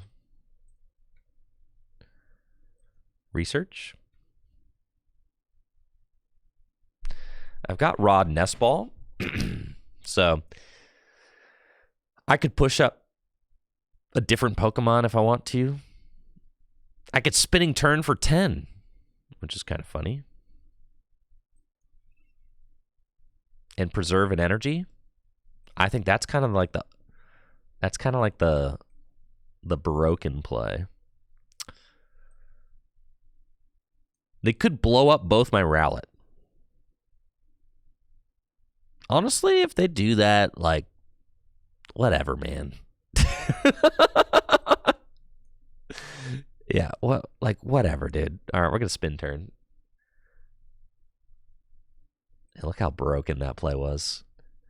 All right, you don't see that every day, folks. That's right.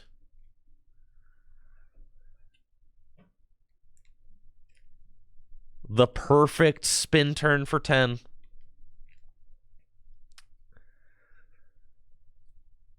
Surely they have to have some stuff going on in that hand right now. Surely. I play a pal pad, so I'm not really worried about the boss's orders going down. They're going for 130 on my Flamigo. They don't even care about the Rowlet. Holy smokes. They said, keep your Rowlet. That's crazy.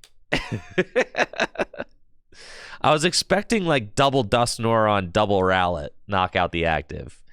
I would have been somewhat perturbed if that was the play.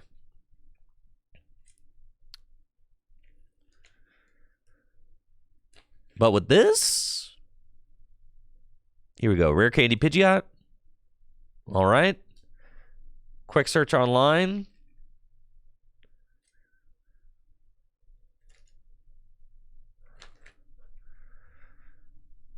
And now where do they go? That's 2. Let's see. They've played Dusknoir. They've played 1 Rare Candy. They got plenty of Rare Candy available still. They're going to put Dusknoir back in the deck, maybe do it again. That's fine. I don't have any 2-prizers in play, so I don't really care. Yeah, I don't really care if they blow up Dusknoir twice. They've got their own Collapse to remove their fish. That's fine. They still got Rotom and Fez. Like, and I've taken 2 prizes, so I guess I've been given 1 and taken 1.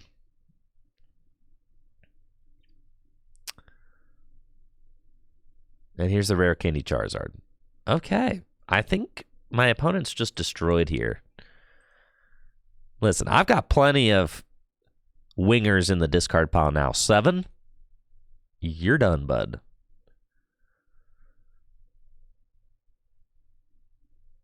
Oh, Pidgeot. Yeah. Pidgeot is... Okay, I'm done, actually. Unfair stamp? No, it's over for sure. You're not supposed to play the unfair stamp. It's messed up, bro. What the heck? This is so unfair. No, this is unfair. Research off the top every time. Come on. Oh! United Wings. That's fine. Just wait for it, folks. Wait for it.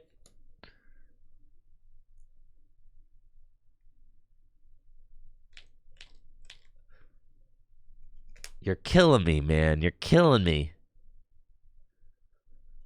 It's not game over. It's not game over. It's not game over. It's game on. Okay.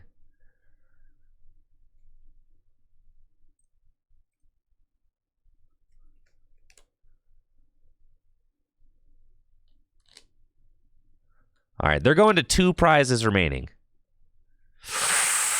That's tough. That's tough. That's tough. That's tough. Do you think they just knock out the active?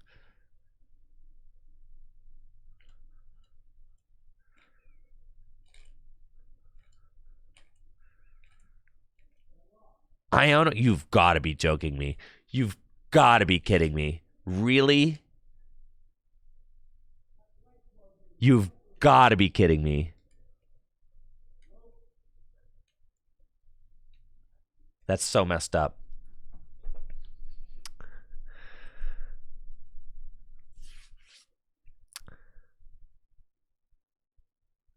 You're giving me a thumbs down. I'm giving you a smiley face. See, unlike you, I'm a good sport.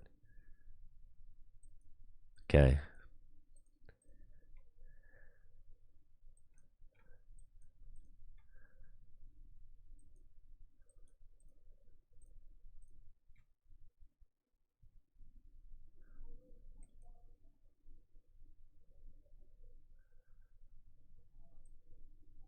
Unfortunately, though, I have to put the Fez down, so if they have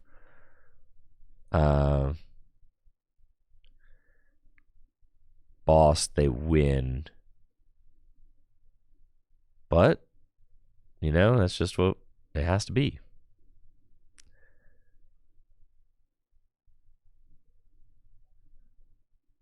I don't want to give them the... I love the way that they're emoting me nonstop. That's like the coolest thing ever, for sure. All right, sweet. We're going here. Rod. Research. Rod back in. Bundle. Rowlet.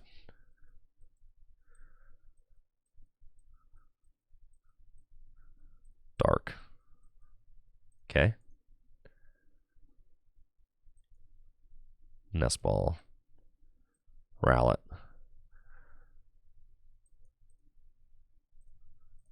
$400 damage. Eat that. Okay. It's not great. All I need is Rare Candy Charizard Counter Catcher game. Don't love that. I don't. But, you know, what else can we do? And they get to flip the script for some of it.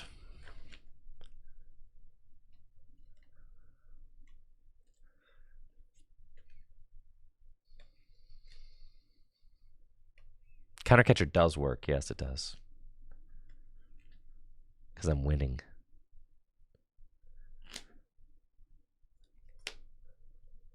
Yeah.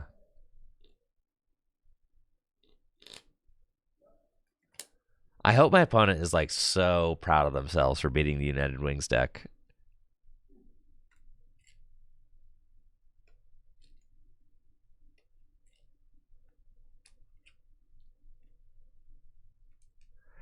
With the Iono, that's so sick, dude.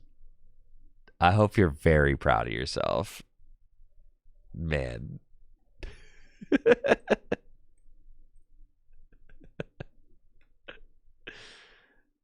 That's so sick. Dude, my opponent was so cool.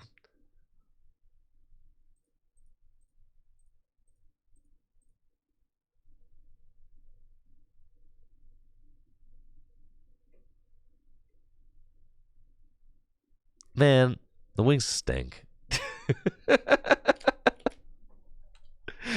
The Wings stink.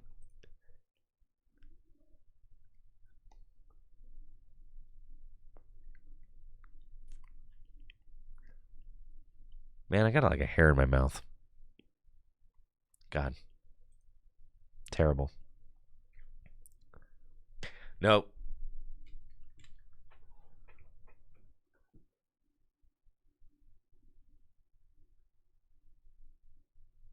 Oh, God, it was huge. It was gigantic. I was not simply just going to swallow this thing. It was like from my own head.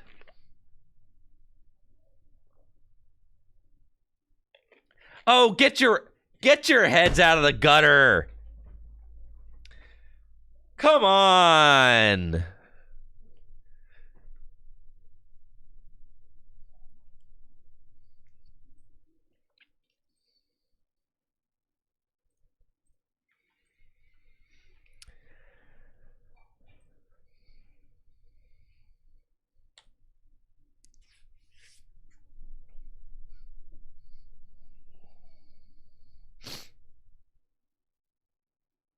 All right, so what should we play? It's not United Wings.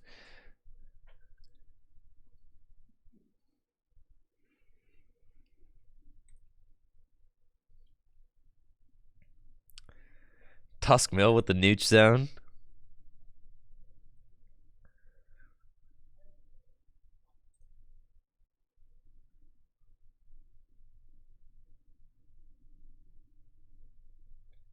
Turbozard. What about Meowscarada?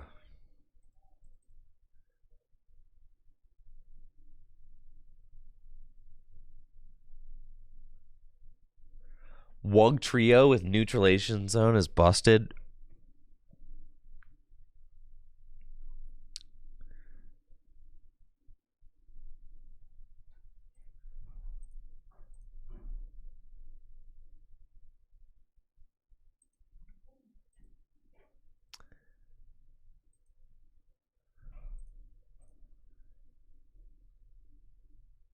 Come on. All right, something needs to start clicking. Don't make me just play. Don't make me just play. Thorns, man.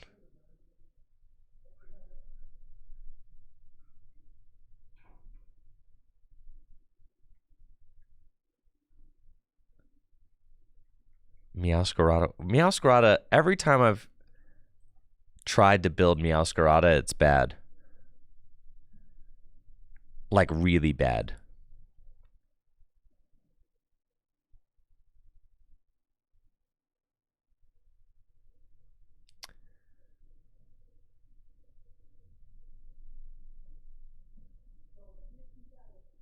Yeah.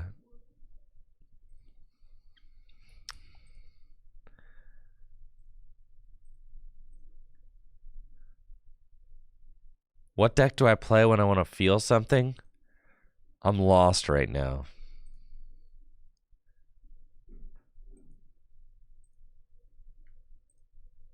I'm lost. I don't like anything.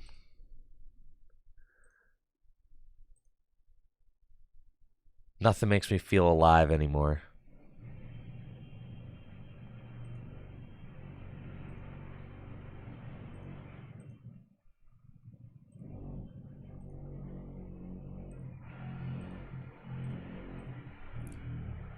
That's fine though.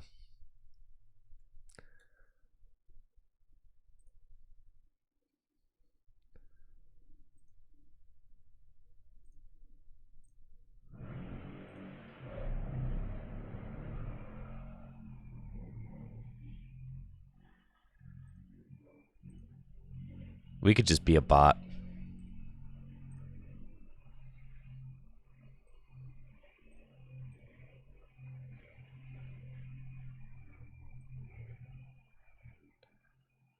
Just bot behavior. That's cool with me.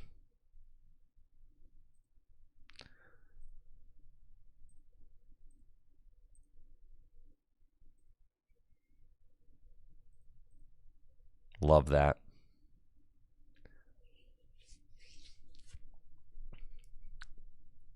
Give you hope for POW.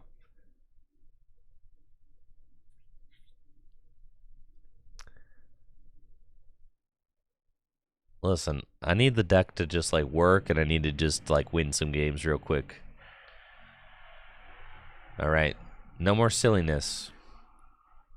Serious try hard sweat mode. That's what we're doing.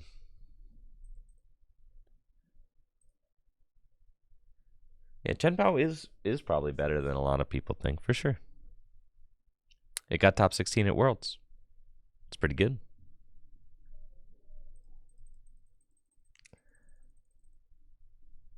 Yeah, we'll pop the Dawn, not the Dawn. We'll pop the Roaring Moon up.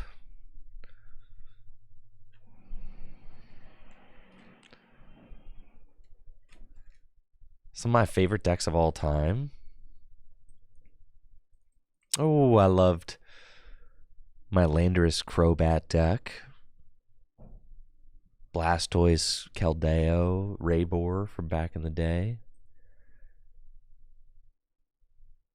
I liked Pikarom for a period of time. Yo, the Iron Turbo Grass. I liked Zapdos Jirachi a lot.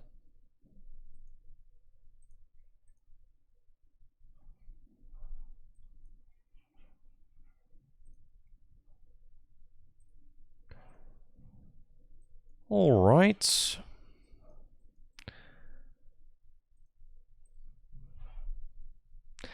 I did fall in love with Mew EX for a period of time. Yes, I did. Mew EX, my beloved.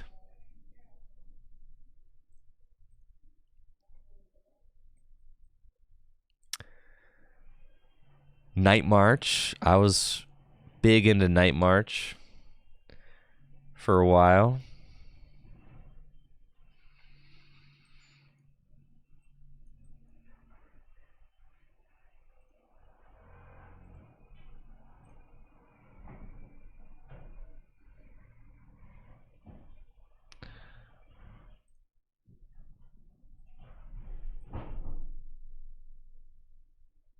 All right. Pass.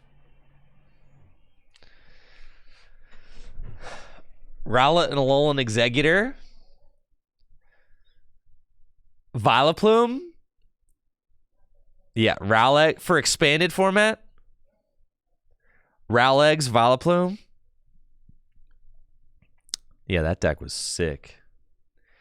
That was probably one of my favorite regional runs I've ever had. Was with that deck. Because, like, my testing team kind of came up with that deck and, like, debuted it at, like, a regional, like, before it was a known quantity, right? And JW ended up winning that regional. I got 10th. Zeely got top 8. And Brady got top 32. I mean, we, like, dominated that event. It was, like, so sick. And the meta was just not prepared for the Rowlegs deck at all. So we got to just kind of dominate the event, which was insane.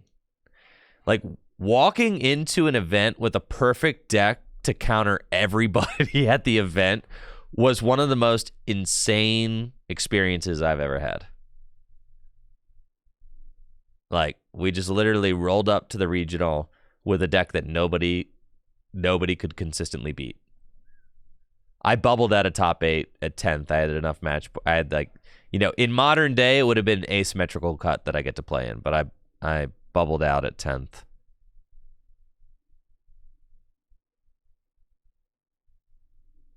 How did no one else think of it or come to the conclusion? Because it was expanded formats. People didn't test expanded. Yes, there was one other group at the event that had a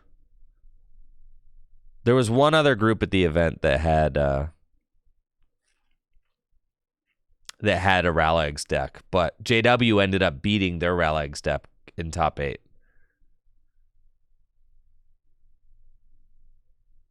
Thank you, Umbra, for that Prime sub. Appreciate it.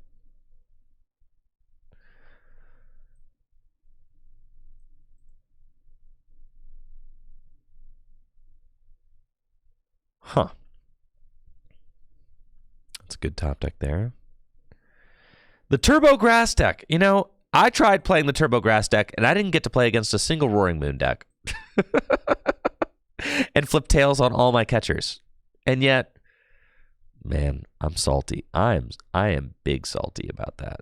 That's fine, though. Okay.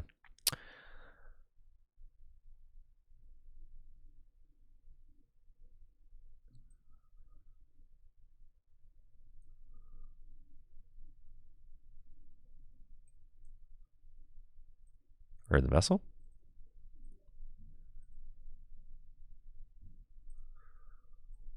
All the times I tried my Turbo Grass deck. It's messed up, man. Conceal cards.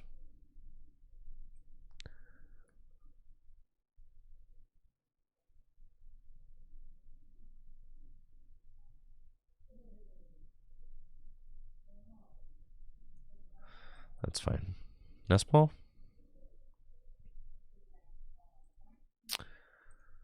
Roaring Moon. Sawdust Vitality. Gotta go to these guys.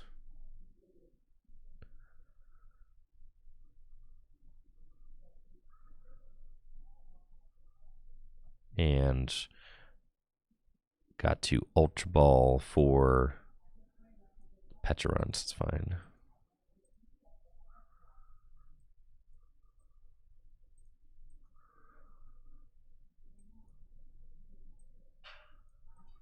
Cool. I think I just have to hope that the grass deck misses a beat. It's kind of what we got on the agenda right now.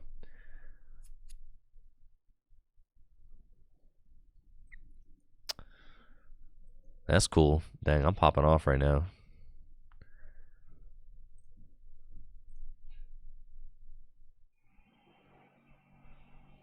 Okay. Very nice.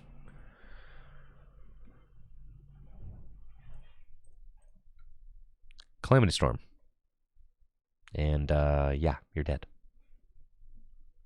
But unfortunately, they are on a 2-4-6 path because they went second, took the first knockout. So I don't really have too much to disrupt their 2-4-6 path if they just keep attacking with Iron Leaves every turn. This list does play 2 copies of Judge, so it's possible that I could do that. They also can't move the energy to the Iron Leaves unless they put an Iron Leaves from their hand onto the bench. So they cannot just switch the energy to this.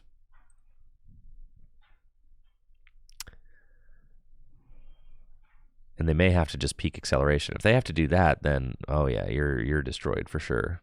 It looks like that could be what's going on. No, because they just, oh yeah, that is what's going on. Yeah, you're destroyed. Yep, it's over for you. That's right. See, yeah, Grassbox stinks, man. This is so unfortunate. Why is Grassbox so bad? I wanted Grassbox to be good. But it is not. Terrible.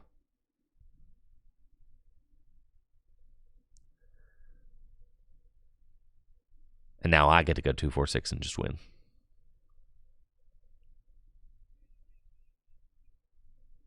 Grassbox is Festival Grounds.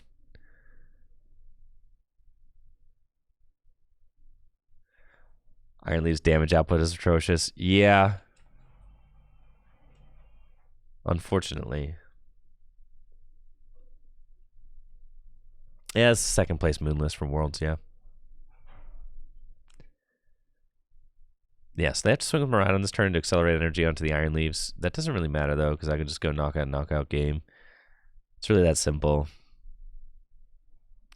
I have a massive hand. No one can stop me. 2 Judge in the deck, another Pokemon Catcher. All right, I do need to actually hit one of these Pokemon Catcher, though. That's like the one thing that does need to occur. So we're going to want this to be a heads. Okay. That's fine. We're also going to want this to be a heads. All right. That a boy. Wonderful. Yeah, bring up the Ogerpon. Great. And then we're going to put the Pokestop down. I can Dark Patch to Pecharunt. And Dark Patch to Pecharunt again. Because Pecharunt can close out on Iron Leaves, I think, if you've taken... Well, can you? Yeah, 4 prizes. Doing 240. Can't quite knock that out. But that's fine. Roaring Moon can, though. So, we're also going to Earthen Vessel here.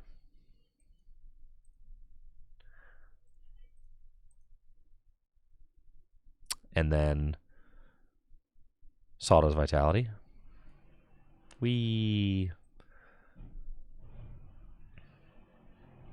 And then get that fellow loaded up. So I got 2 Moon.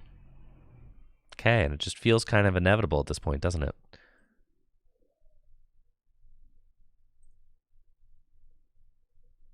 Calamity Storm for 220. And then, no matter what, I win. That's it. And it's not like Turbo Roaring Moon gameplay is not the most exciting. It's kind of just, you know, it's a beat stick. You're trying to go 2-4-6 every single game. You're just trying to race your opponent down and see if you can't beat them by taking 3 2-prize knockouts first. That's why this deck plays 4 Pokemon Catcher and all of that. I don't know. Maybe I'm just jaded. Maybe I'm just not having fun unless I'm like almost losing every single game.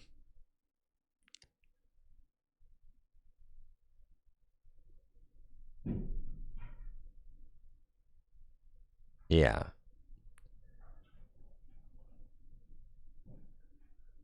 What decks do I think will be hard countering this at Baltimore? I do think that Roaring Moon will be incredibly popular at Baltimore. I think like it could be 15% of the field, for sure. Easily.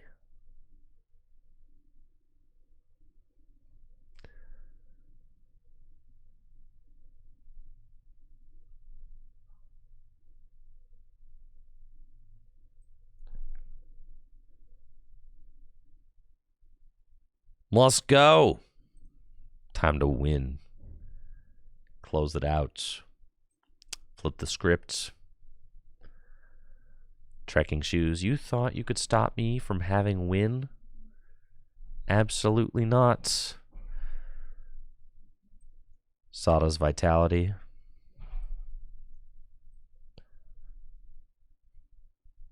Prime catcher. Ha! And Calamity Storm from game. GG's.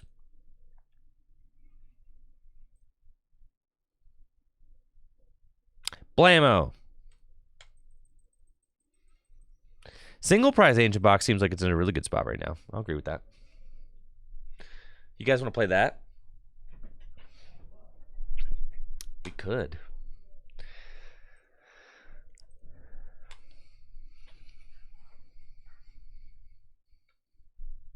I'll give one more rep with this.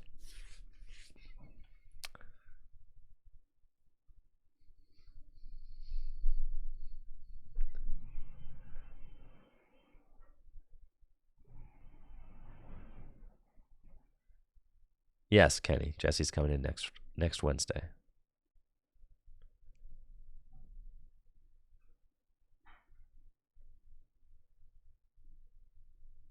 Yes, let me see. Ancient Box. I know Drew Kennett was a big fan of Ancient Box. Diego Casiraga played Ancient Box.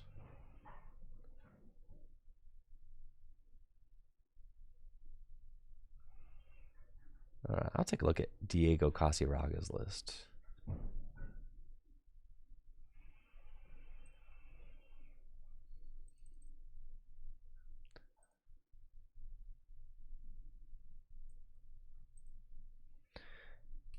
Ancient Box does seem like it has a pretty good matchup against a lot of the field right now. I mean, Charizard's always a struggle, though.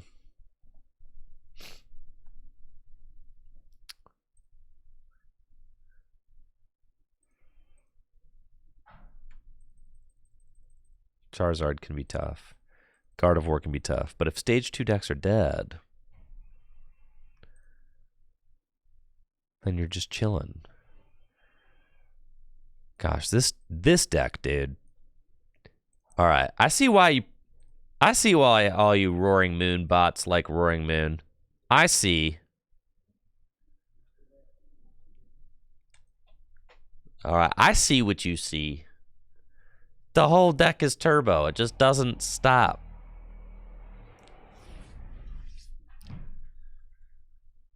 Every opening hand is broken. All right. I see what you're talking about here.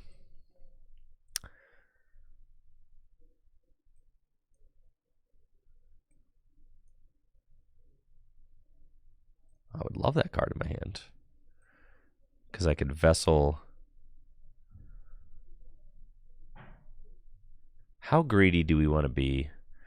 I mean, turn 1 Judge Roaring Moon knockout would be so sick.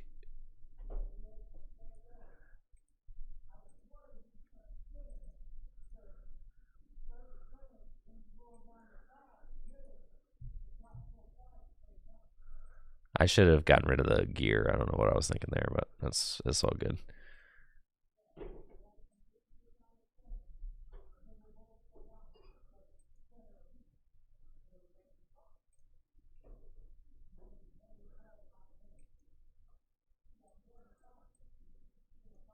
All I need to do is find 1 dark patch.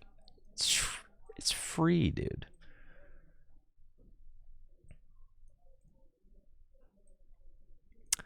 Judge. And then we find 1 dark patch. Just got to go get a couple of moon.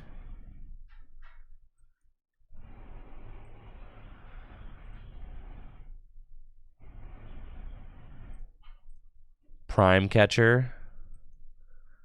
And we find Dark Patch every time, brah. Every time. See what I'm saying, dude? I'm so cracked. I'm so talented at the Pokémon TCG.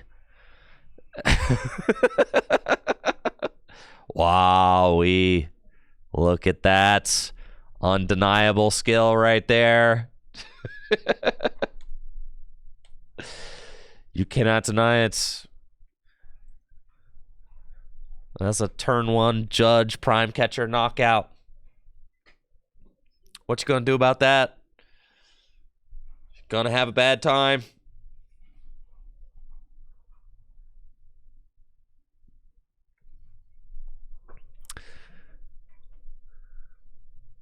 They got the Fez. But are they going to be able to whip up a Rare Candy Baxcalibur, gust up a 2-prizer, knock it out? Like, are they going to be able to do that?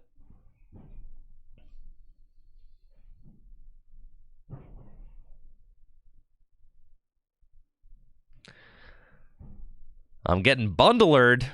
All right. Ain't no way you got the hands this turn. Quit playing with me. There's no way you go Rare Candy Baxcalibur, hands.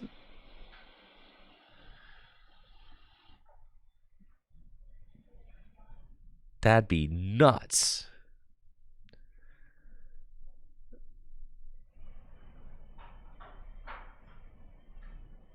I can't wait to go into the back room later today and see what those fellas are working on back there.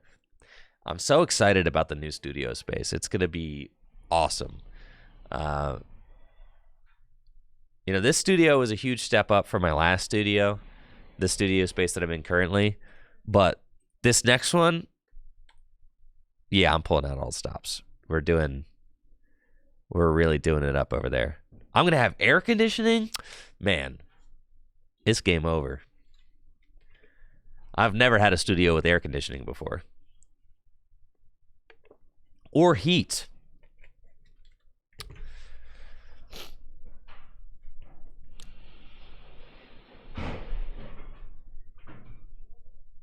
Man, I'm nosy. I gotta go see what they're doing. No, I don't have air conditioning. I don't have air conditioning or heating. This is kind of like a makeshift area that I'm in. I know it doesn't look that way because I designed this, but this area that I'm in is kind of like a makeshift kind of space.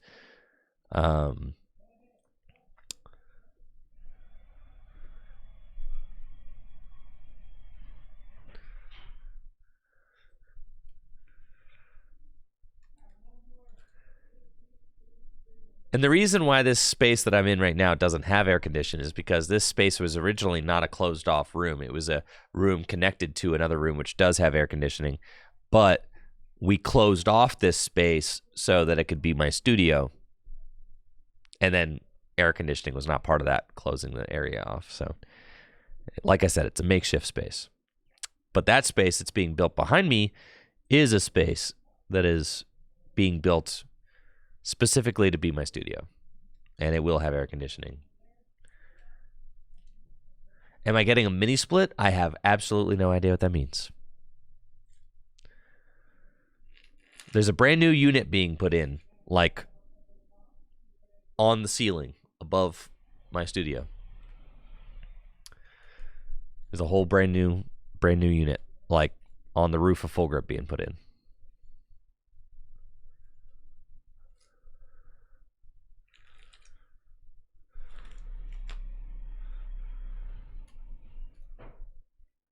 Looks like I'm playing against Baxcalibur again. All right. I'm going to chase down your only Frigibax, and I'm going to knock it out.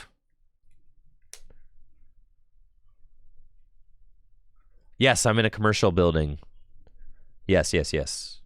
Yeah, I'm in Full Grip Games right now. Yeah. That's where my studio is located. My studio is located in the same building as Full Grip Games, like kind of adjacent to Full Grip.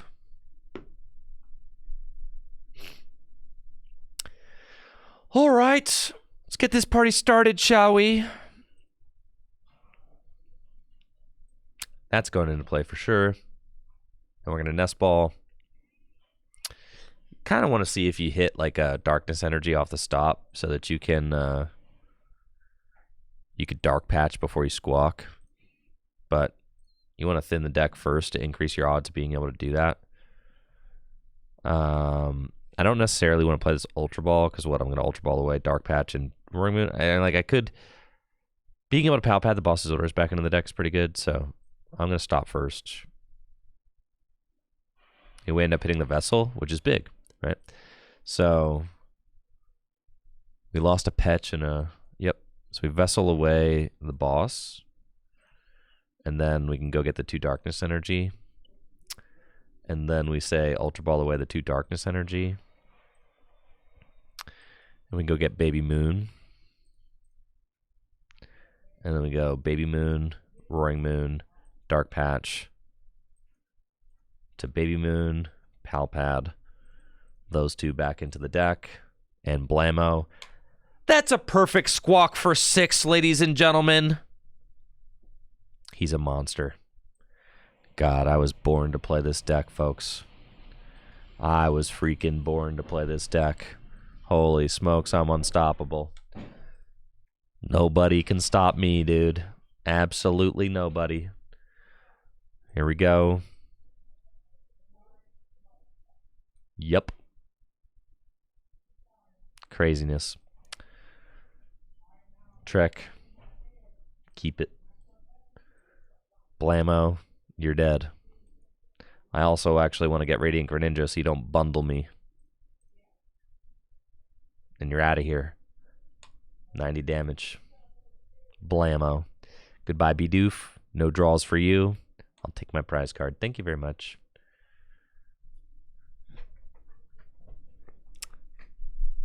Thank you. Thank you. Thank you. Thank you very much. Yeah, this is the world's finals deck. Yeah. Kind of cracked. Just the king of the 2 prize turbo decks.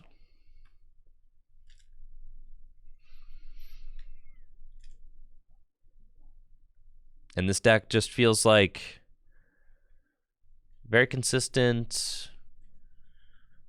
very kind of unified in its approach to the game. Has like a very surefire strategy that it's going for, and can realistically obtain that every game. Ancient Box should destroy a lot of these decks that did well at Worlds, so yeah, hypothetically.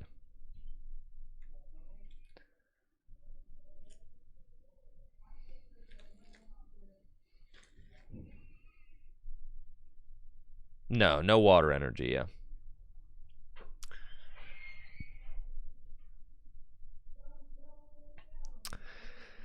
So they got Irida, but they're in this weird spot.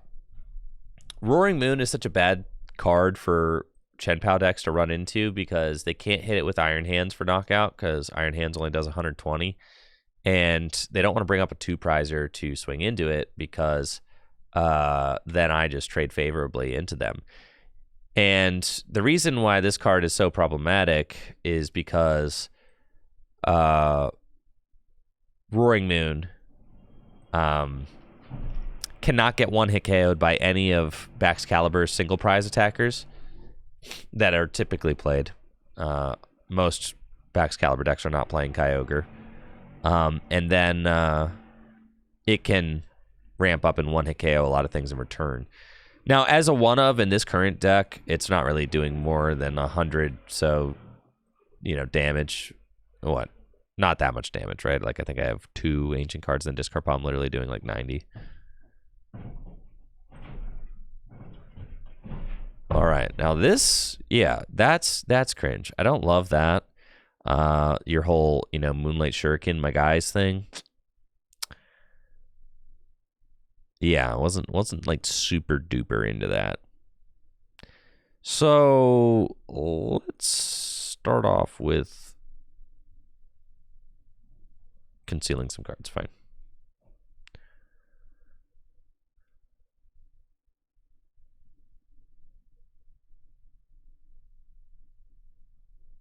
And Earthen Vessel, away that.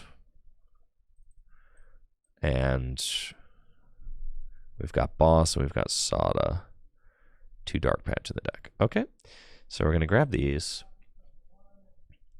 And then we want to gear. Grab Sada. 2 Dark in the discard pile. And we're going to go Sada to these gentlemen over here. And then we'll Pokestop. It looks like no Pokemon catcher for me. That's okay. We just bring up the Roaring Moon. And pretty sure I was not doing knockout damage, right? We had 1, 2, 3, 4, 5. 5. We were actually 10 short. Wow. Okay. Cool. Calamity Storm. Let me do that.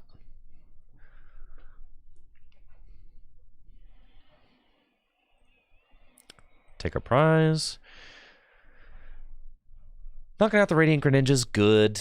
They only have a 3-card hand, so I was probably leaning into Sada that turn and didn't want to Judge, because Judge can give them a bigger hand.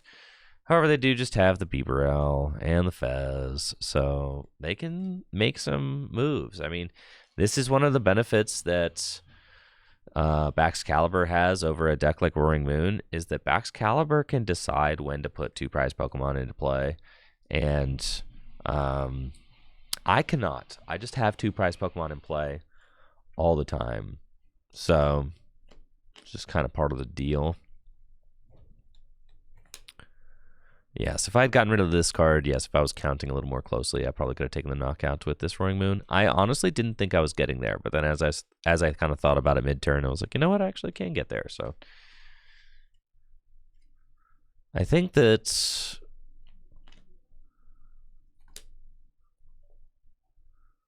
Yes, I need to take out the Fez.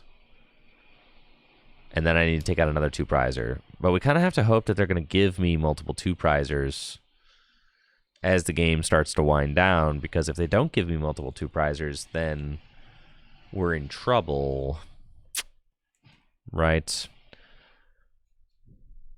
I can Judge and, like, knock out Fez. It's about as good as it gets for me.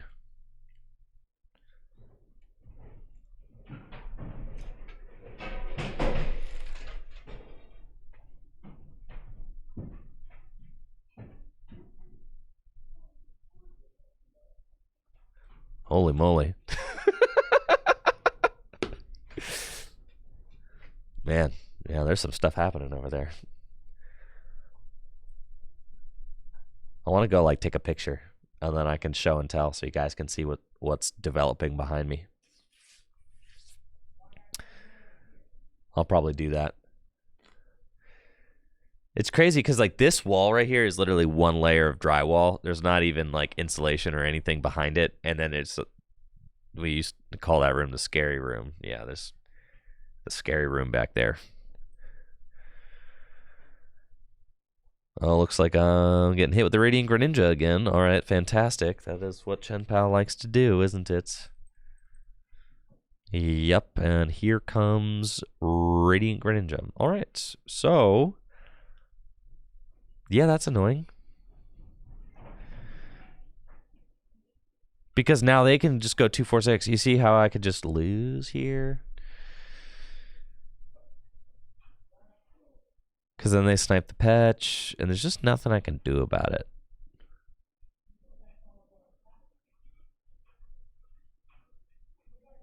Because they just shove Radiant Greninja every single turn. High Roller, my opponent's going to win just by going Radiant Greninja every turn. Don't you see?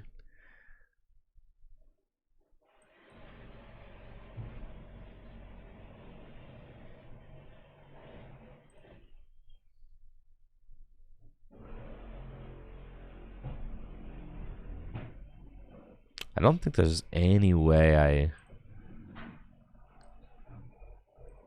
can realistically win this.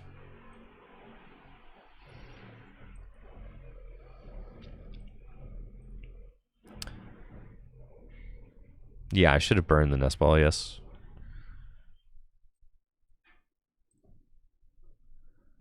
It doesn't really matter. I can have all the energy I want in play. I could boss the Fez. And I feel like that's what we have to try and do, right? But then it's like...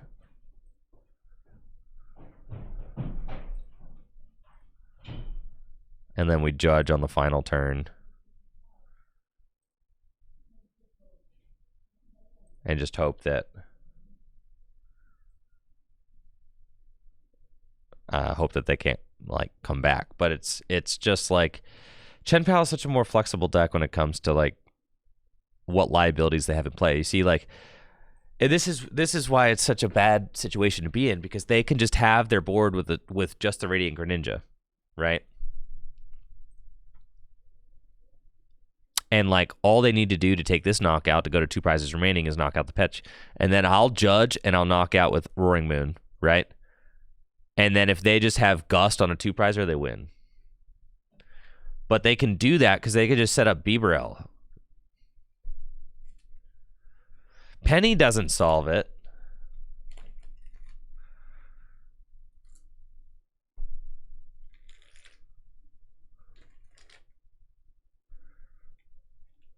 Penny doesn't solve it because my whole board is 2 prizers, right? And that is the problem with the Roaring Moon deck. Roaring Moon struggles against single prizers. That is the problem with the Roaring Moon deck, for sure, right? They're down 2 candy. They play Thornton? You've got to be kidding me. No, there wasn't a lot of Chen Pao Worlds, no.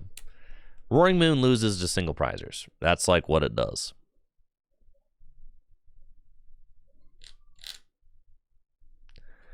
I could Gust backs and judge. It's true. I could do that. Are they stuck? No. That would be nuts.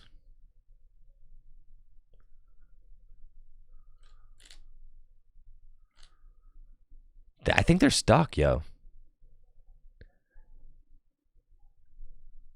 No, you're not stuck. Dang it. Getting rid of the second. All right. Now I think I go for the Baxcalibur, though.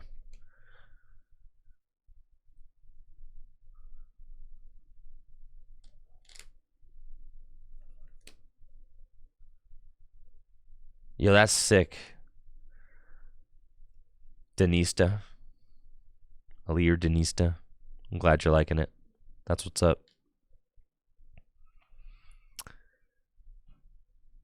Yeah, the Morpeko is good. The Morpeko certainly would have helped Sanosuke in the finals, because he could have pivoted with... Oh, he's putting the Baxcalibur back into the deck. This is bad. I was going to say, we definitely target down the Baxcalibur. But now, I still think we're probably targeting down the Baxcalibur. It's correct to hit the Roaring Moon. The Baby Moon. No, that's incorrect. It's correct to hit him, because then you can hands him for game, right?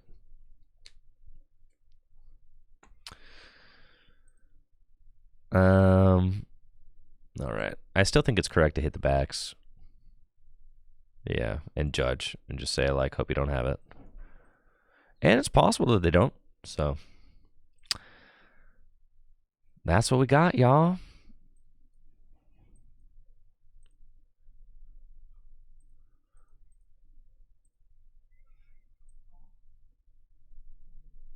Judge. They put the bundle back in. That's true. It's just one more piece that they might not have.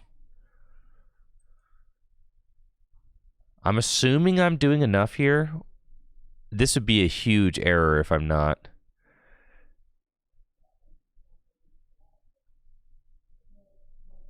One, two, three, 4, 5, 6. That's not nearly enough. Oh, lordy. That's fine. Guess I'm going this way.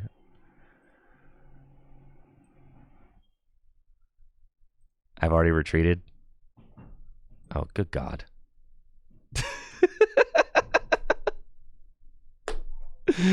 Yep, that's a throw. That's fine. That's my bad.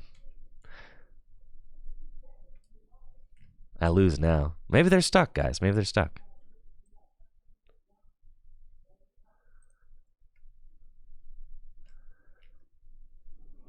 That's my bad. I assumed the Roaring Moon was enough. I haven't played this deck enough. I assume we were doing 160 damage.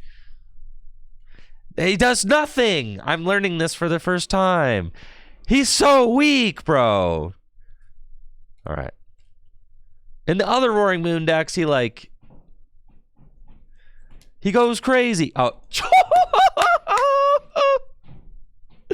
Yes.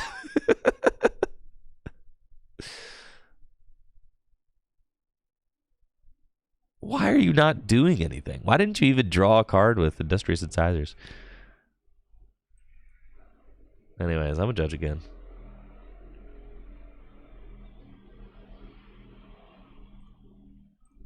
There we go. Thank you, Penguin, for that sub in the 2 months. Appreciate you. All right, we'll see if they have it.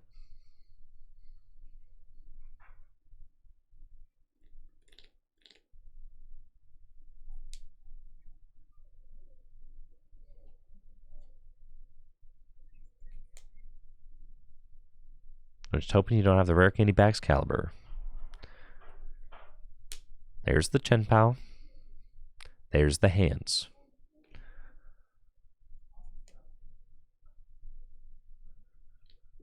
Please.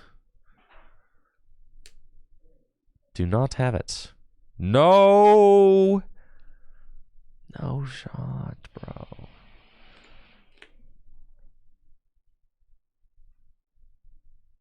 The counter catcher. One more could be done.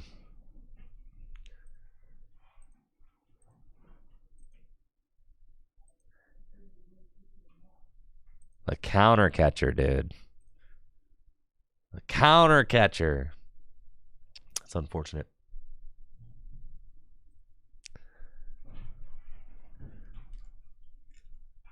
Yeah, Little Moon. I'm Little Mooning it up for sure.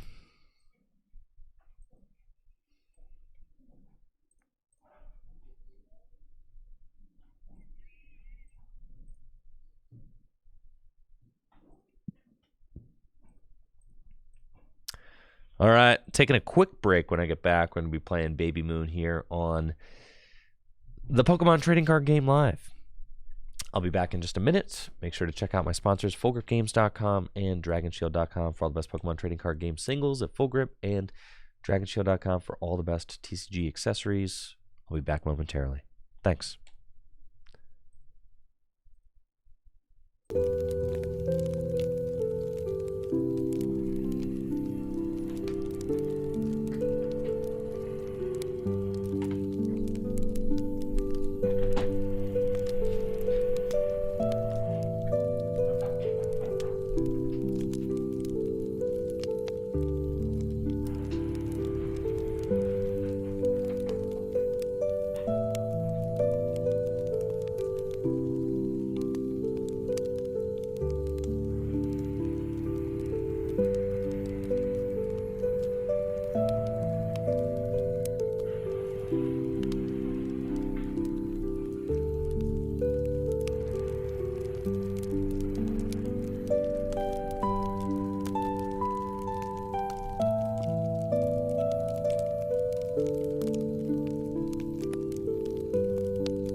right, we're back. I got a picture of what's going on in the room behind me, if you're curious. It's kind of crazy. They are literally tearing down the ceiling in the room behind me. They're tearing down the entire ceiling. That's what's going on. Here. Give you guys a visual. This is my new studio progress right here.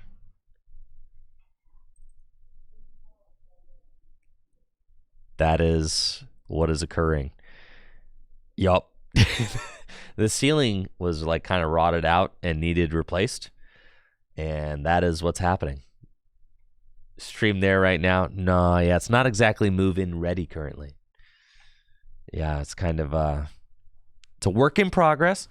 Now, this space up here in this upper level of the building that Full Grip is located in, it used to be a nightclub, and this room was just kind of a trash room that like junk was kind of tossed into, but it used to be a nightclub up here. And the space that I'm in right now used to be a VIP lounge. But before it was a nightclub, this used to be a bowling alley. And you can see the lanes. These are like the remnants of what used to be bowling alley lanes right down here on the ground. You see those? Yeah, it used to be a bowling alley up here. Funny enough, like I guess a long, long time ago. So that, yeah, that's the history of this space as far as I know it. And yeah, they're redoing the entire ceiling. So I guess they have to rip it all down first. It's all rotted out and gross, and like, you know, that's why you're getting all that sawing noise and like the sound of major things falling. But yeah, so I asked them what their plans are with the floor. I think the bowling alley is just going to, the bowling alley place, the bowling alley,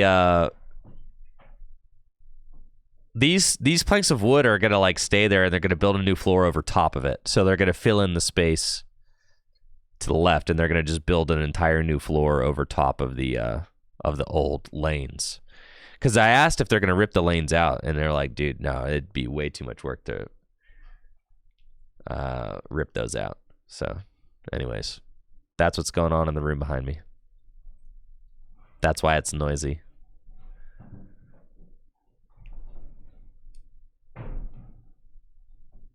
And there's exactly one layer of drywall separating me from what they're working on over there. You know, thanks, Greased. Yeah, it is a huge renovation. We've got a lot going on right now.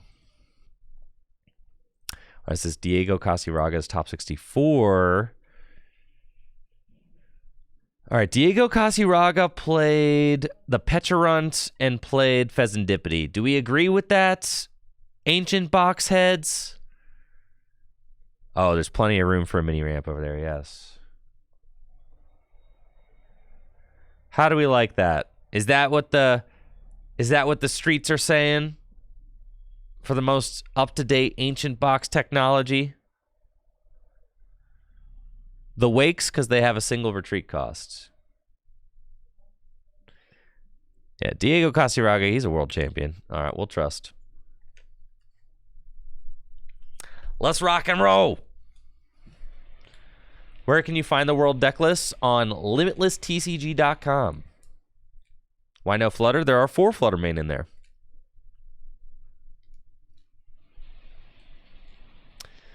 Yes, if you're new to the Pokemon TCG and you don't already use limitlesstcg.com, I highly recommend it. It is the best resource for deck lists on the internet, really.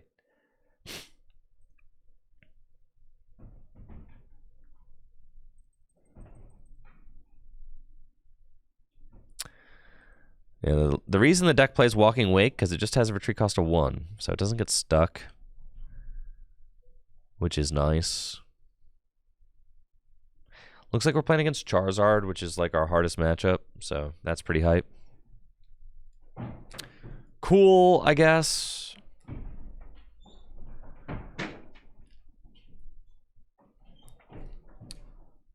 Playing against Charizard, Dusknoir, Pidgeot. Let's see what we can do. Turn 1. I got a Bundler. Okay. Nest Ball. We can Nest Ball for a... Could go Tusk. I can't switch. I guess, no, you can't switch. I could switch if I got Petrant out, but it feels like you don't want to get Petrant out. And there's no true switch cards in the deck. So, oh, I guess I could start milling turn 1, which would be very funny. But then I'd have to get 2 energy in the discard pile. All right, we're going to go get Ninja. That's fine.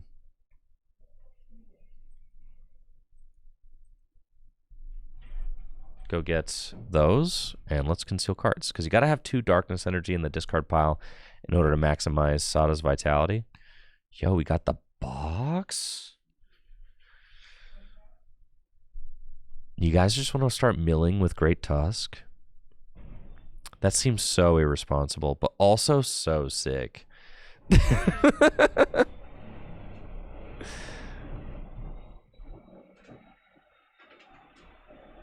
No, we like can't do that. I'd have to secret box for... Let's just Explorer's Guidance. We're just gonna play smart, alright? I can let all those other cards go.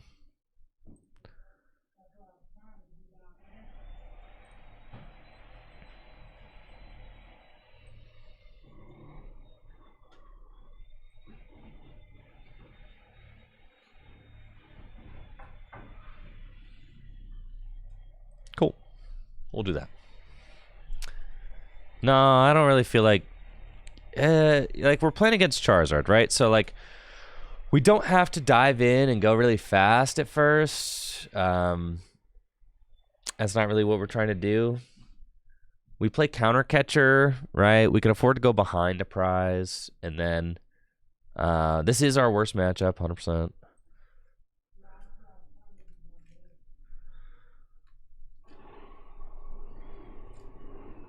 So we try to pace ourselves. I'm not exactly sure how many ancient cards are in this list by Diego Casiraga, so we have to see, you know, how easily can we get up to like 330? Is it even possible? I've got 4 Sada, 4 I'm going to count. Let's see, we got 8, 9, 10, 11, 12, 13, 14, 15, 16. I think there's 32 ancient cards. No, not 32. 16, 17, 18, 19, 20. There's 28 ancient cards. So, with 28 ancient cards in the deck, if you have 26 of them in the discard pile, you have to have all but 2 ancient cards in the discard pile, and you can hit 330. 26. That's a lot. 26 of 28 is kind of crazy. Not very likely that we'll be able to do that, but we can try.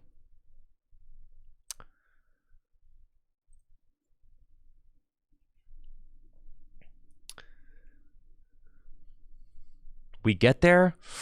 Not so sure, but we'll see.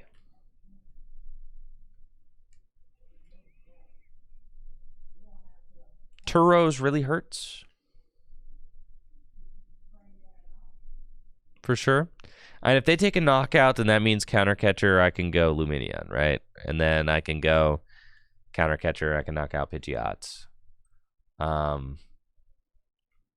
There's 1 boss's orders in the deck, so we got to keep an eye out for that too. And they're not taking a knockout. Okay.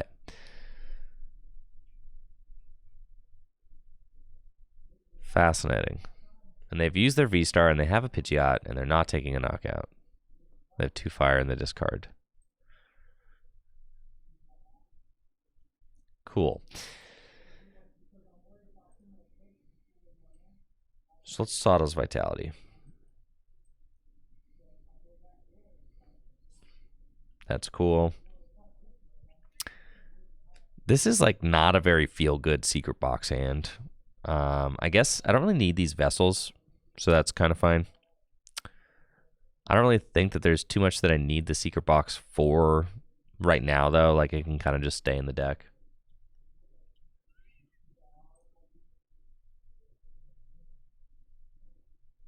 And I think knocking out a Duskull feels okay. Leaving the Walking Wake there just feels terrible. Like, having that on my bench the whole game. I'm just chilling, bro. They can... I only have 1 dark left in the deck, guys. I prized 2, so there's 4. I don't know. Taking the first knockout feels like a huge mistake.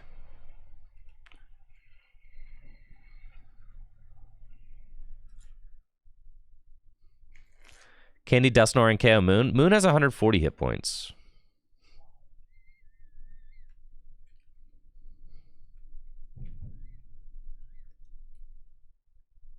Matchup's terrible. I just want to see if they'll knock out my Walking Wake.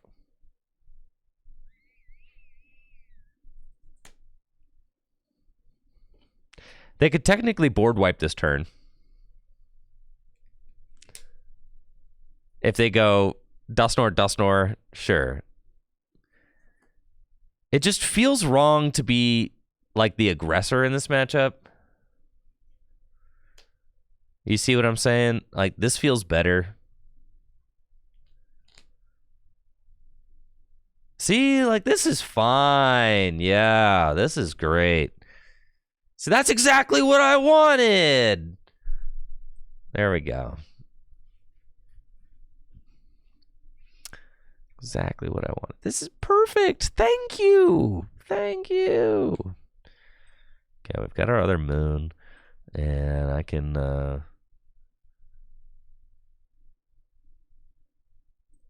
conceal cards. Sure. And I got Iono'd. And I haven't seen Countercatcher yet, so...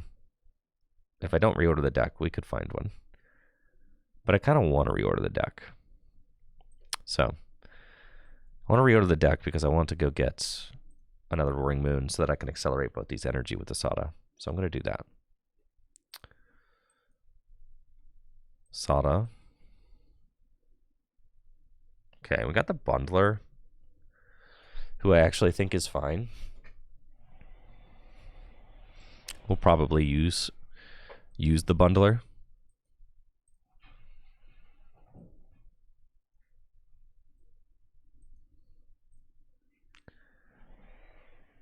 And then if I use the Bundler now, well, let's see. What am I at? I'm at 1, 2, 3, 4, 5, 6, 7, 8. So not even quite there yet. That's fine. Let's Pokestop. See where we're at. We did find Countercatcher, and we discarded 1 more, so I'm not quite there. 1, 2, 3, 4, 5, 6, 7, 8, 9. I'm at 9 at 160. Wow, that is close. It's fine. I think I just swing. That's okay. I'll just do that. Oh, just click on the moon? You're right. That'll do it, huh? I forgot TCG Live just tells you how much.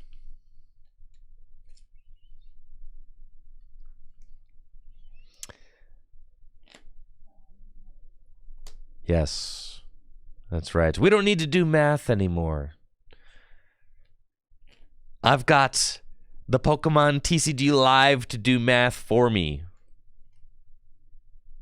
Beautiful.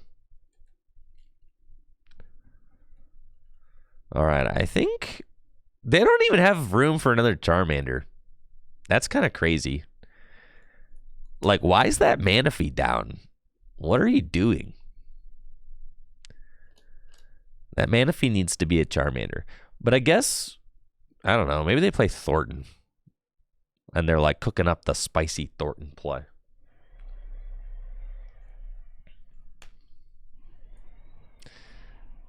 Boa, Zard Mochi or Zard Dusk? I think Zard Dustnor is good right now because against Roaring Moon, you can blow up a Dusclops and get rid of a Roaring Moon that used the its gouging, whatever, frenzied gouging attack, right? All right, so they are going to be expediting the pace of the game, right? They're going to go to 3 prizes left. Can I even win?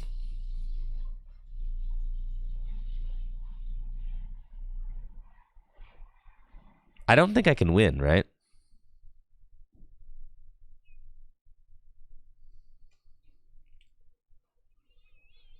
I guess so. We can win. Yes. Because they go to 3, I go to 3. They go to 2, I go to 1. Yeah, I can win. They can't stamp. I didn't take a knockouts. All right. I can win. I can win barely. But I have to just make sure that we... Yeah. This is fine. This is fine. I don't have any 2 prizers in place. We're chilling. Okay, here we go. Not that yet. We go Sada. Yes. Beautiful. And now we can go Pokestop. Okay. And now, since we're going to be getting our hand limited, now we might as well play the secret box. And I can secret box. Nothing we really want a Night Stretcher for. I kind of want the Roaring... I need this Roaring Moon down because I need 3 of them. I guess I want a Night Stretcher for 1 dark, but I don't have it because I have prized 2 dark. So I'll put this down. And then we can secret box and get rid of 1, 2, and 3. It's fine. And we just want to keep the gas in the deck, right? We want Palpad, Tool, Pokestop. Sure. Ancient Booster. I haven't seen a single Ancient Booster Energy Capsule yet. That's kind of crazy. Okay, we'll put that there. And then we want to Palpad. Let's see, how much damage am I doing right now? 210. It's not a lot. It's really not. That's fine.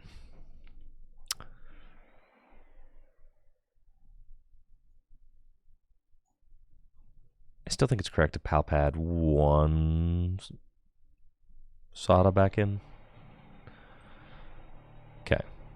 And then we'll Super Rod. I'm going to need to put Pheasantipity back in eventually, but I don't think I need to put it back in yet. I'll put the Fez back in, sure.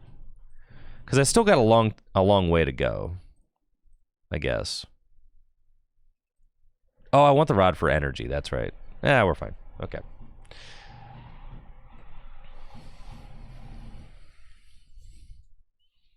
We take 2. And then we're hoping we find an energy here. We find 2. All right, we're chilling. And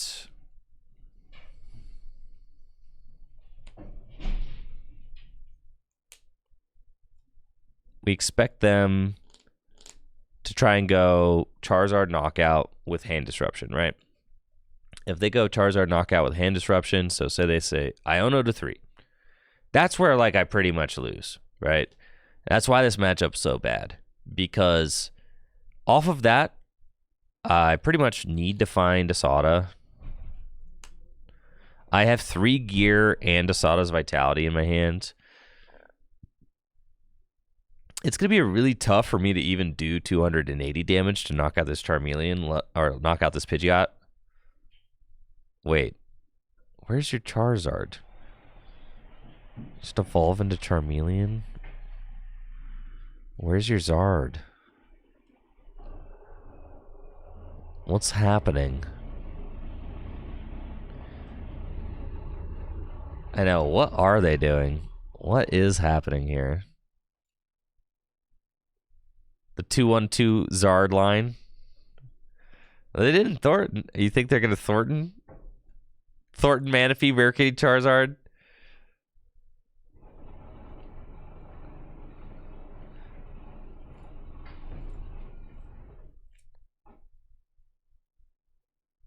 Sometimes I maintain that I'm playing against AI.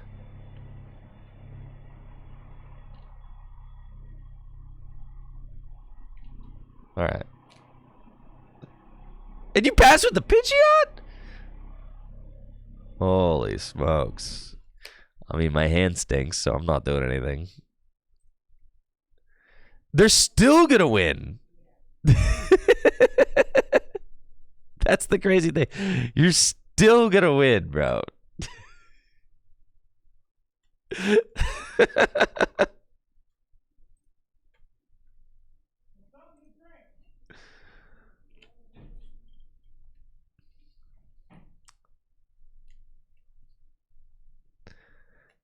Yeah, these single prize decks really struggle with Zard. But I feel like I can't, you know, I play the single prize deck. I don't play against any turbo decks.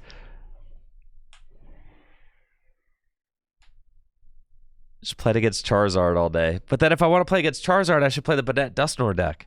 That deck destroys Charizard.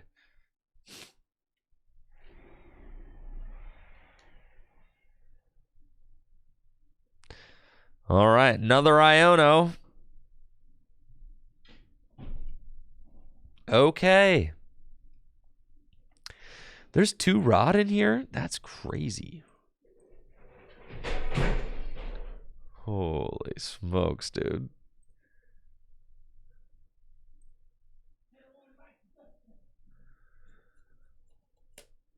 All right, here comes Charizard. Got cards. Looks good.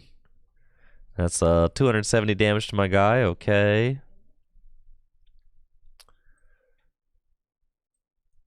Go get him, Roar Moon.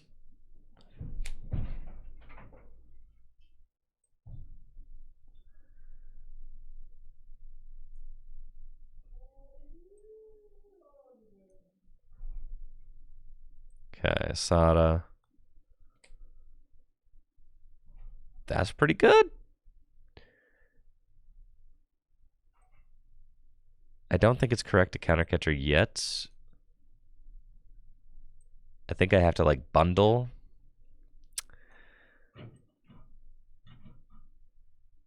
I can attach return with stretcher, yes, but is that even correct? Yeah, probably is. No, because I could just save that. I think it's correct to...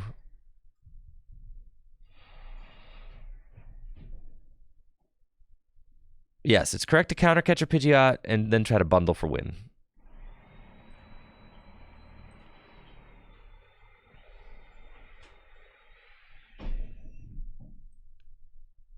Yeah, I can nice stretcher for the dark, sure.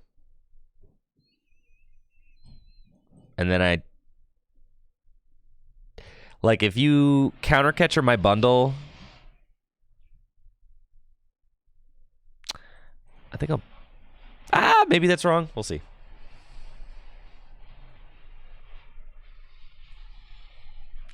They have a 1-card hand, right? Ooh, the superior. Let's go. Okay. Yeah, you killed the bird there. Then you have to bundle for game. GG's. Let's freaking go. Let's go. Broken deck.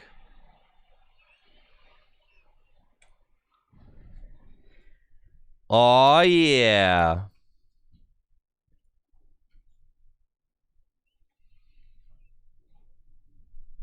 That's what I'm talking about right there. Those big cash money plays lead us to sweet, sweet victory. All right, I'm back on Ancient Box. I love Ancient Box. Ancient Box, coolest deck.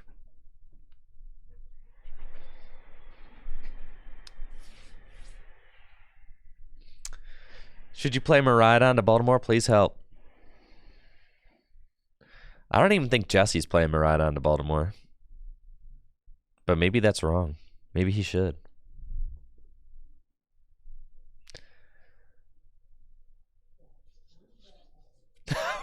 Don is cooked.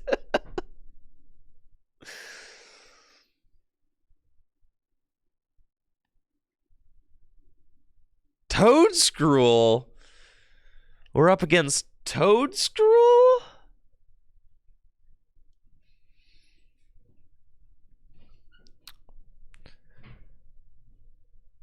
Toadscruel, huh? All right. We always want a vessel first to thin, because I don't have any consistency cards in the hand right now other than Pokestop, so we want to increase the odds that Pokestop hits something like a Nest Ball or an Ultra Ball so that I can actually play the game. So we're going to do that. And if Pokestop hits Gear, we could also, find, hit nothing. That's great. So we're in a bad, potentially game-losing position here. But I did discard a Moon, so I can get that. And I can slap the Ancient Booster Energy Capsule there. And then I can attach here. And I'm going to hold Palpad. All right. Because I could Palpad the... If I Palpad the Explorer's Guidance back into the deck, I give myself a very marginal shot of, like, top decking it.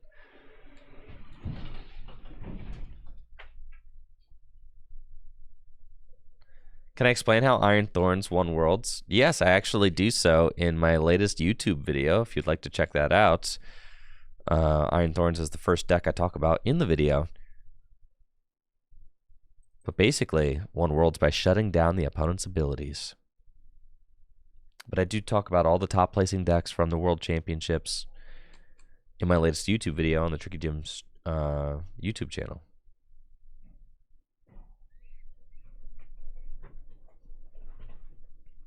Can I explain how magnets work? Black magic. Yes. Pure wizardry.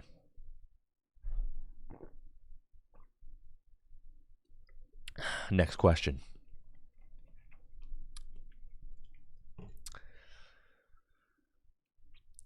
Same way computers work. Magic.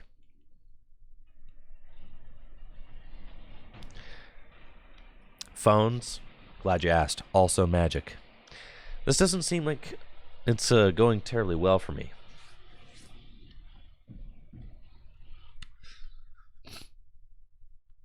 All right. We're still in it. Okay.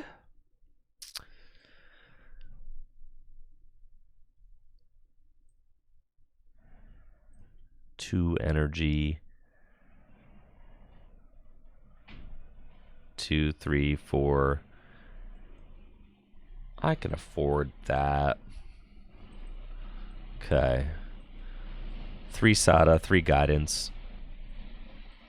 You know what? I'll actually put the Guidance back into my deck now, and we gear.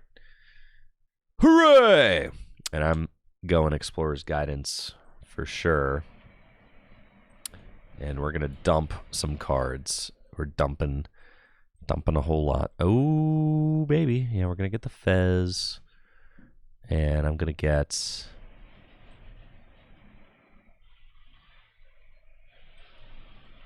the Night Stretcher.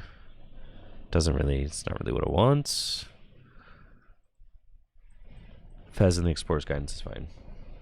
Oh, Ninja. Yeah, Ninja could be good. Yeah, good thought. Yep. We'll do that. Okay, so then we're gonna Nest Ball, get the Ninja. And concealed cards, and kind of just see if like this gets me far enough along. I don't really have to use... I don't want to use Fez, obviously. I don't really have to use it this turn. But... let's live a little. I'm flipping the script. Oh, yeah. Look how crazy I am now. Okay. And then let's slam for 150. And... that's cool. Even if they go and they knock out my Fez... even if they do, I can still win in 3 turns. So, thank you, Ave Kalek, for that Prime sub. And Jolly Gator, I missed you 20 minutes ago. Yo, Jolly Gator, appreciate that support. Thank you, Jolly Gator, for the Prime sub. And Ave Kalek for that Prime sub as well. Shout out to all the primers out there. Do you know if you have Amazon Prime, Jeffrey Bezos gives you 1 free subscription to a Twitch streamer of your choice every month. So, thank you guys for choosing Tricky Jim to spend Jeff Bezos' money on. I really appreciate that. And thank you everybody who chooses to support the channel. It makes a huge difference.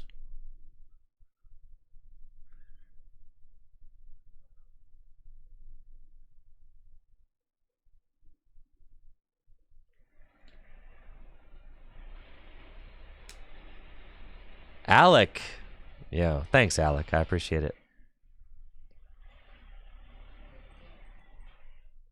Alec from France. That's what's up. All right, they take that knockout. Great. I mispronounce names constantly. Followed me since the Lando Bats days? Dang, an original gangster right here. Thank you. Dang, it's been a while. I appreciate you. From Canada. Got it. French Canadian. Are you from Quebec? Natalie always wants to visit Quebec. Let's go here.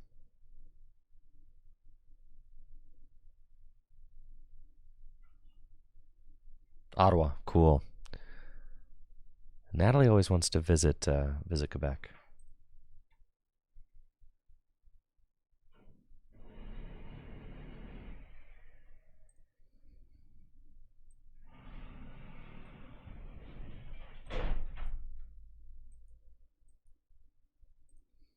Okay, let's go there. Get our other moon. I gotta find a darkness energy actually. So I don't have any in the deck right now, so it's a slight problem, but we'll get there.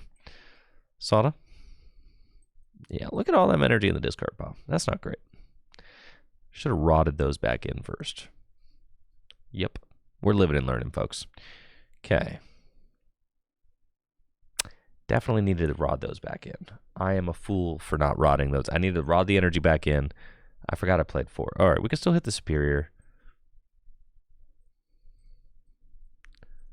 Or a Vessel. If I hit Superior or Vessel off of this, then it gets me there. If not, I'm a noob. All right, yeah. I'm not a noob. I'm actually goated with the sauce. Okay, so here we go.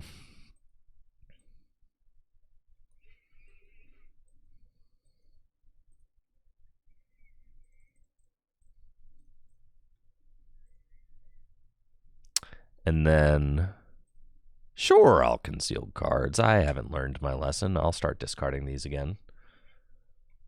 Gosh, look how insane our deck is. This deck is broken, brah. Absolutely schnasty. Dang, insanity. Okay, everything else seems really good to hold on to, so we'll just do that. Swing for 230.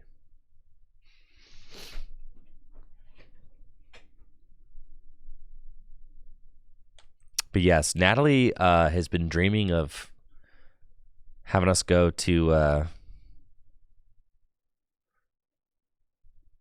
Montreal ever since we've been together.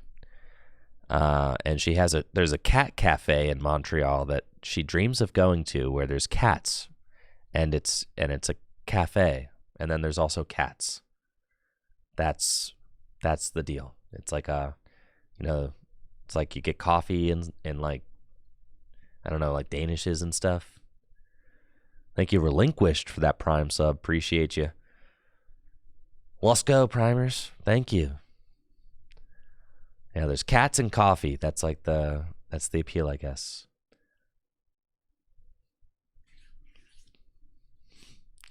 But Natalie's been following this specific cat cafe on Facebook since she was like in high school.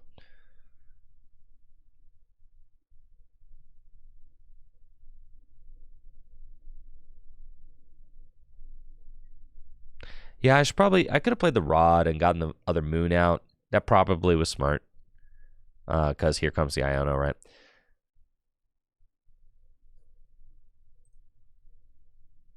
I was a little bit distracted there.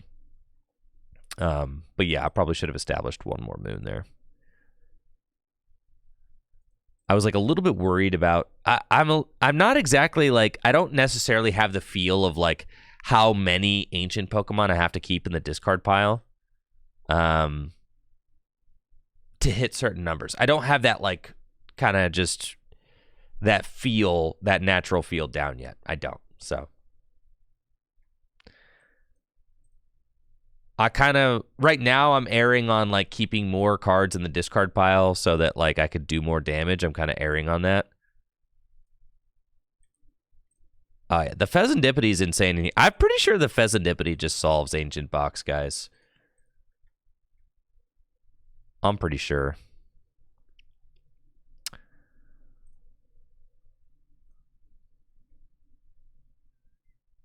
Oh yeah, I'm nuts.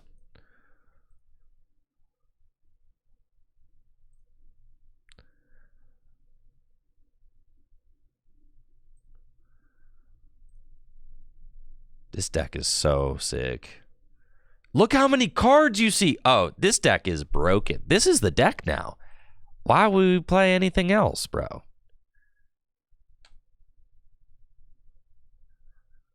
Look at this. I haven't even played a supporter yet.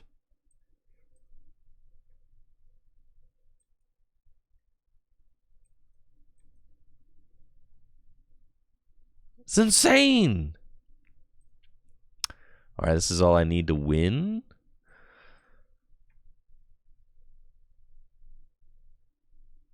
Vessel Away, Walking Wake,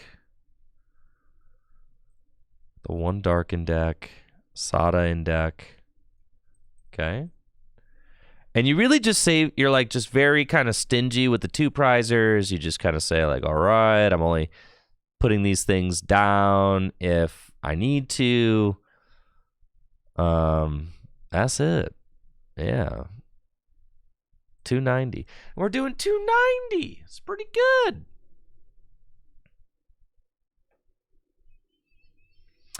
Many people here have been to that cat cafe in Montreal. Really?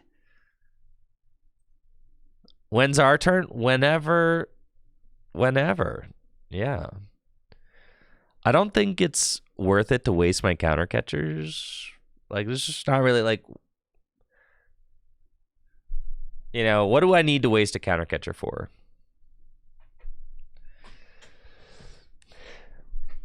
Yeah, whenever you want to go. When we got to take baby Mahone to Montreal.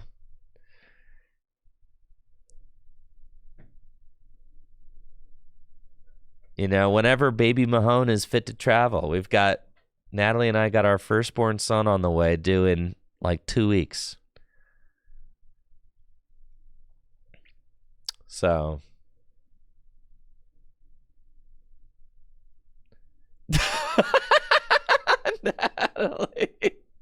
Natalie took like 5 years of French in high school, or in college too.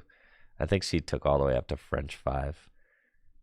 She can like read a little bit of it and kind of understand signs and stuff. And thank you, Toto DRM, for the Prime sub. Dang, we got primers coming out the woodwork. Let's freaking go. Thank you so much for the support. It really adds up. Makes a huge difference. Thank you, guys.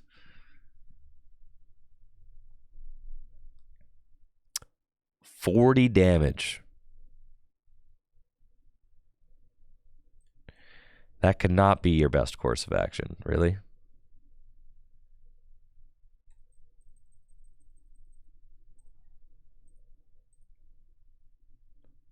points. Guys, I think Ancient Box is the truth.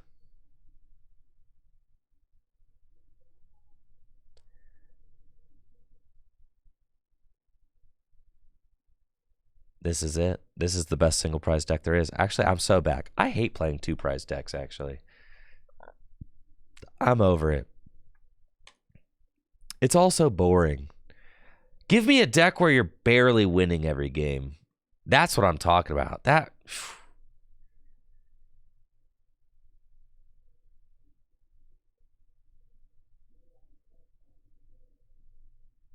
Does Ancient Box like... I think Ancient Box would like to go second, right? First? And what if you just get like donked though? I ain't trying to get donked.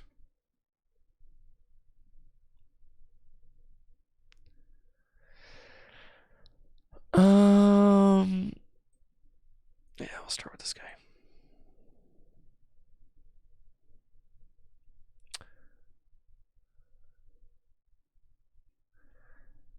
I think trying to go second feels good because with all like the turbo decks out there, right?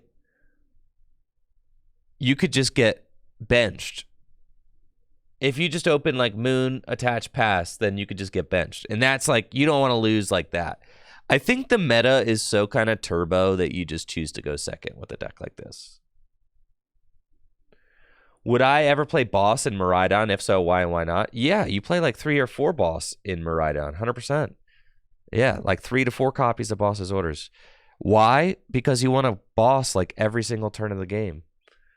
You want to Arven early, get your generators, and then you want to gust down 2 prize targets. That's what you want to do. Oh, this is interesting. We got an Ancient Box deck playing Fluttermane.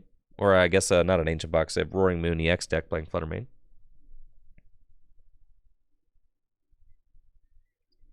Would you ever play 4 boss? Yeah. 4 boss is fine. Jesse was talking to me and he said he was thinking about playing 4 boss, but he decided to play the research instead of the 4th boss, and I agree with that. I think that's a better use of space. For that event specifically, where like it's Worlds, you just want to be as consistent as possible. You want to set up every game. I kind of agreed with his line of thinking there.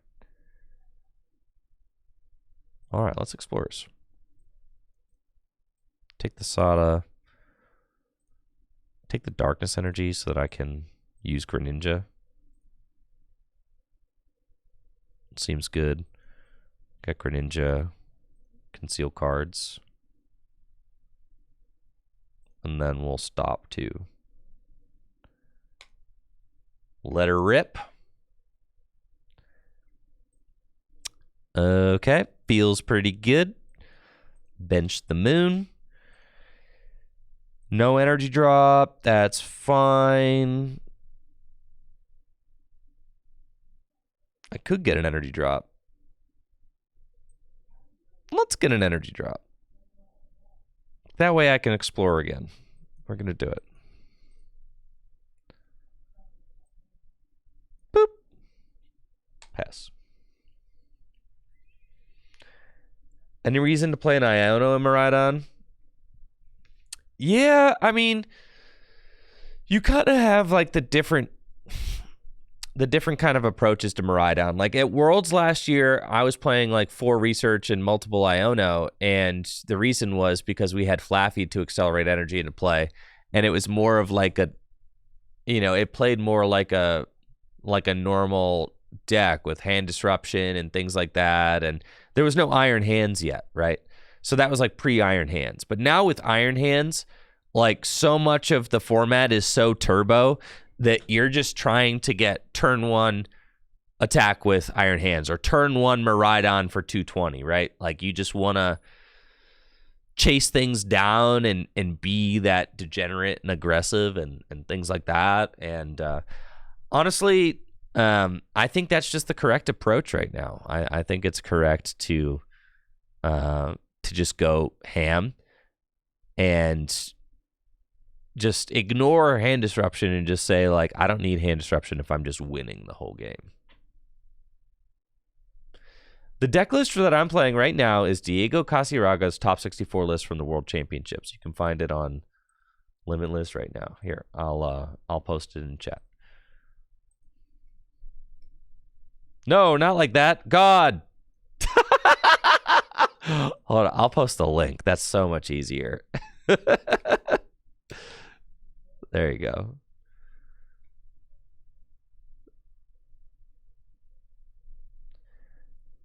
You know, I was thinking maybe I should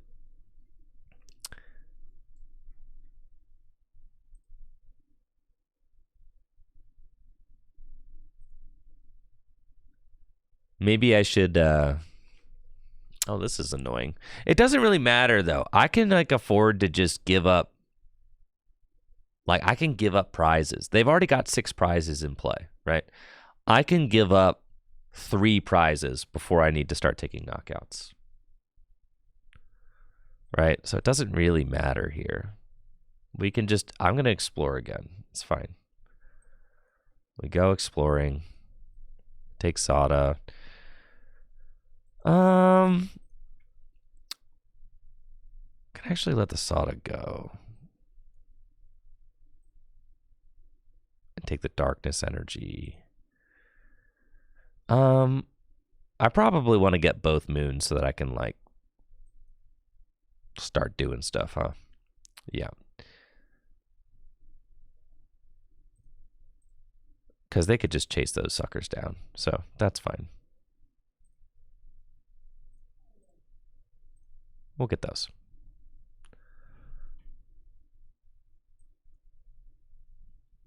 Nest ball, get another moon. We don't want to put the Fez down if we can help it. So then we just pass.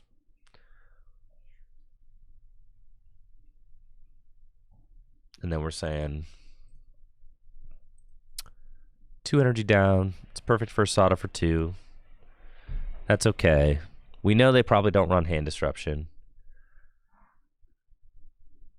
The thing is, though, if single prize decks start to become more popular, and I don't know, then maybe you do need to start building decks that are.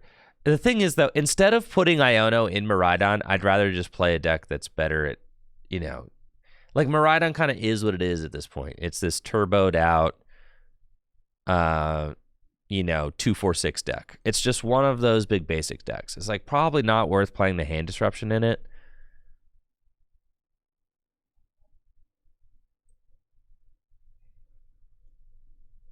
You just would rather.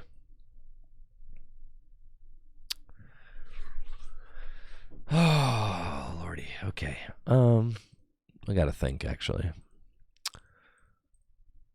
190? Well, that's great math. Yeah, that's cool.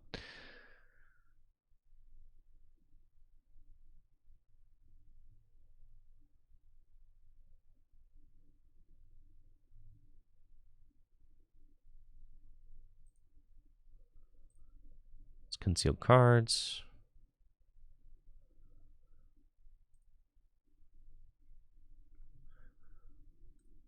I have 3 moon in the discard pile, eh?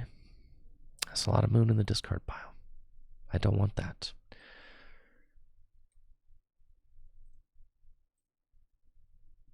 That's fine. I need to attack with 2 more moon, so I'm going to need 2 and 1 darkness energy back in. That's fine.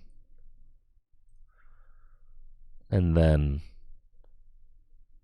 we're going to want to Ultra Ball away these. Go get a moon. And then Earthen Vessel away Fez. Go get some energy. And here we go. Okay, beautiful. See, now this is fun, man. I can get lost in my turns and kind of just I'm chilling right now. I'm having a great time. Yeah, this is fun. I always kind of liked Ancient. I should hit the patch, but I didn't check. Yeah,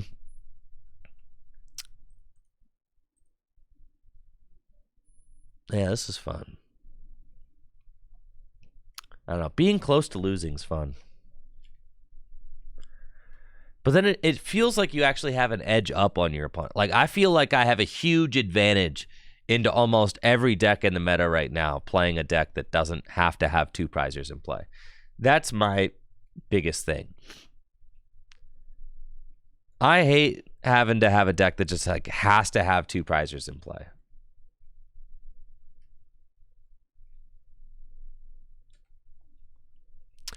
It's one of the reasons I really loved Baxcalibur, right? I mean, Baxcalibur doesn't have to have 2 prizers in play. It's one of the things I really love about that deck. You can kind of decide when the 2 prizers hit the board, and you can play that single prize game, and it really gives you like a big leg up on a lot of the 2 prize decks because you have so much control over what the board looks like.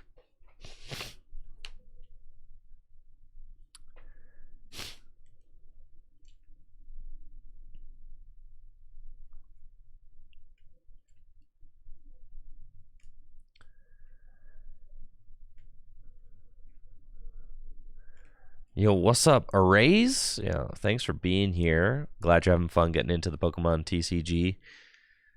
Yeah, I mean, honestly, hanging out on stream is like the best way to learn. I did just release a YouTube video going over all the top decks from the World Championships on my YouTube channel, Tricky Jim.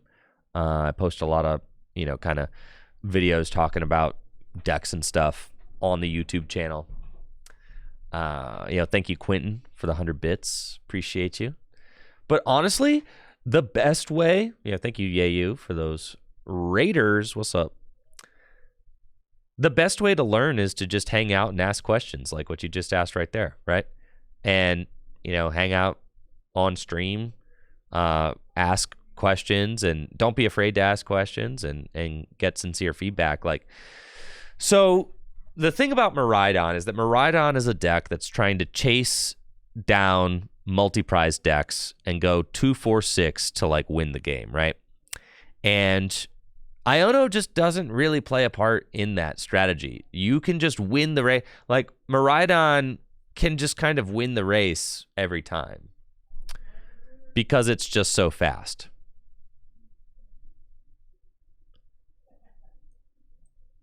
So that's kind of the idea. And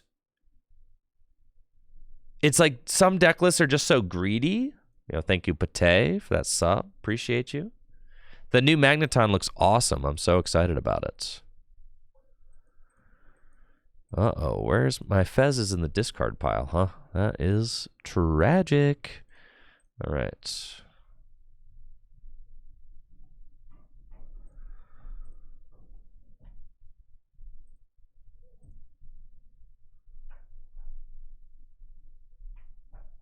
Man, all right, that's tough. Yep, looks like I'm gonna get stuck. Nope. All right, we're so back.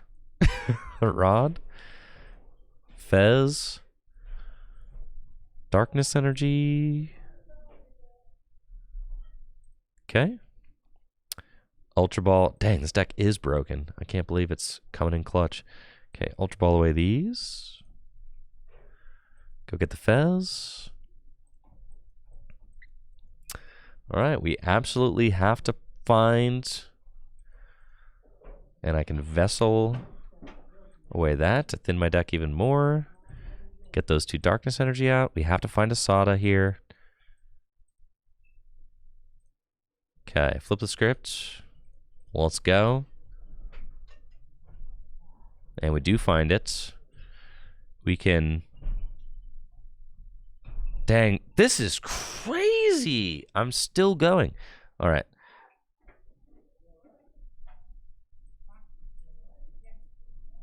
Okay, there we go. And we're going to get Counter Catcher, Sada. Boom. 7 cards left in deck. Sada. Dang, I'm cooking right now, dude. I am absolutely cooking right now. 240? Yeah, don't mind if I do. Yeah, Secret Box was crazy for this deck, for sure. And then Palpad Sada back in. Sada boss. Yeah.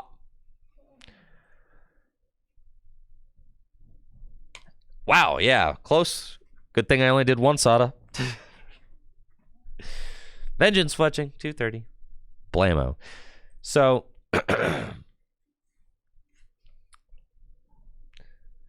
yeah, arrays. You can also you should join the Tricky Gym Discord. People chat about Pokemon cards all the time in the Tricky Gym Discord. Chat about decks, and it's a great place to ask questions and kind of soak in information and things like that. So highly recommend that. It's just another resource for players who are just getting started and experienced players just to chat about cards and things like that. We've got like 17,000 members in the Tricky Gym Discord, so. Yeah, definitely a great place to chat about Pokemon cards. There's always people chatting it up in there.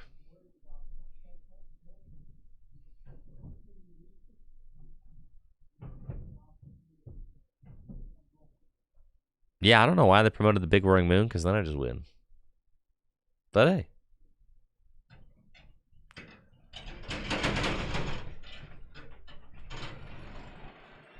Oh, it's happening.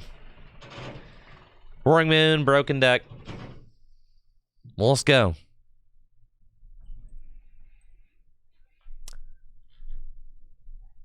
Yeah, Jesse was talking to me about...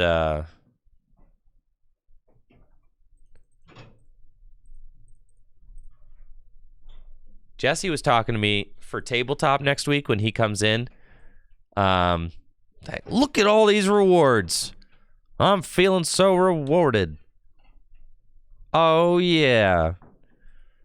Look at all these rewards. 100 coin, 50 gem, 100 other coin, Snorlax, Master Ball, purple sandals.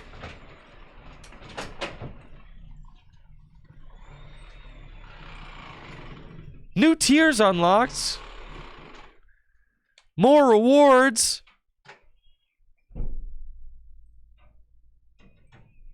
All right. Game on, gamers.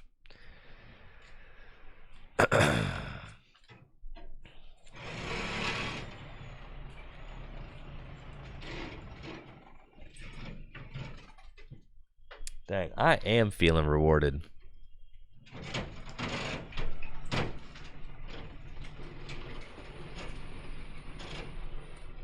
I could see my ceiling shaking behind me.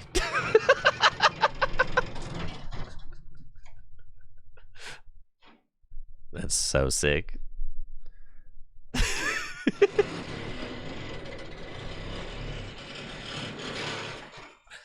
I could tell exactly where they're cutting. Oh, yeah. Is it safe? Oh, no.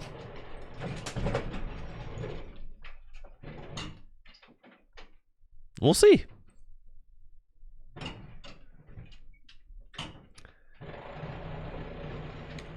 I had that thought, Connor, multiple times. Like, dude, if the ceiling were to fall on my studio,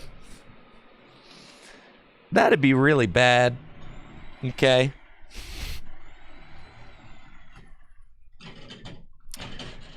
That'd be really bad if the ceiling fell down.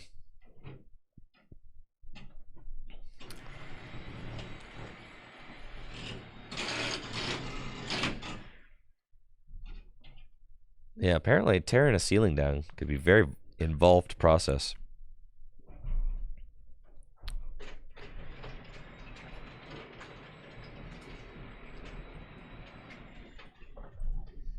Oh, maybe we just open Fluttermane there. It's all good.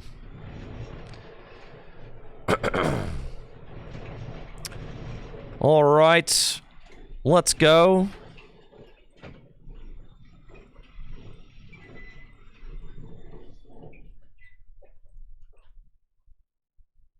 Insane deck. Your go. Nah, Ancient Box is the perfect deck now. Pheasantipity was all it needed. If you guys have been playing since Sun and Moon, you remember how big Oricorio GX? Like, Oricorio GX used to be crazy for the single prize decks.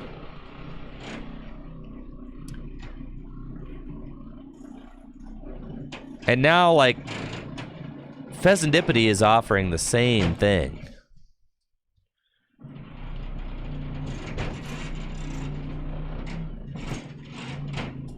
Dang, that's crazy. They really tearing the ceiling down directly behind me. All right. How is this entire hand dead?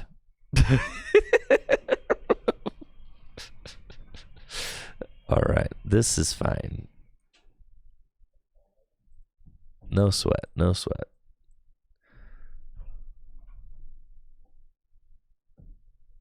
Go ahead. All right. That's fine. We waits. We waits. Patience, chats. Patience. This is the ancient box way. No squawk. This is turn 2.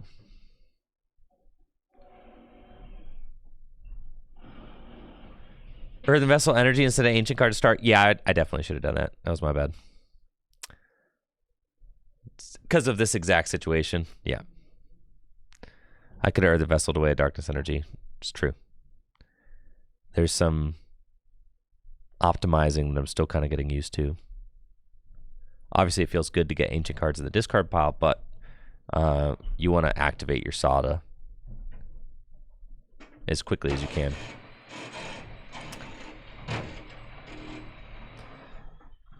Is Ninja prize? No, I could get Ninja. I probably ought to.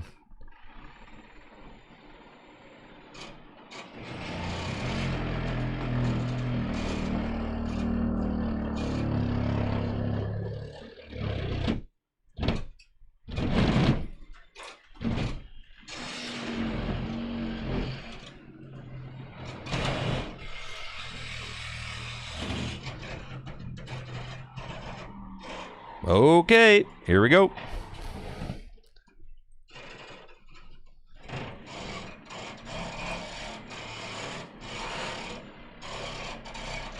Ultra Ball for Radiant Greninja. That feels good. I'll pass, go ahead.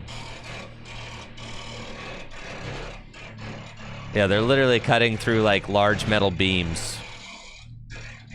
Oh no. They're tearing down the entire ceiling behind me for my new studio space.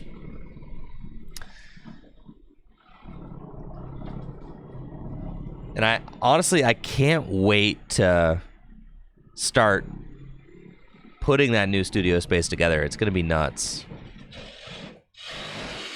I'm really looking forward to it. I mean, I'm going to get to like kind of design the entire space from the ground up.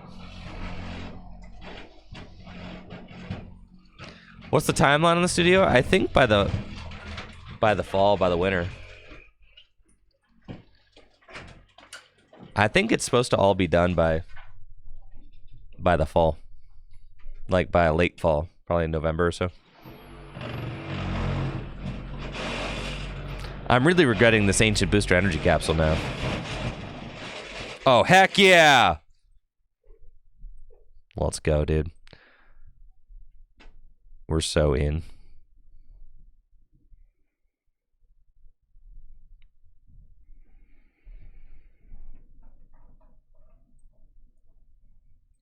Alright, we learned our lesson the hard way. You always vessel away an energy before an ancient Pokemon. Got it, it's fine.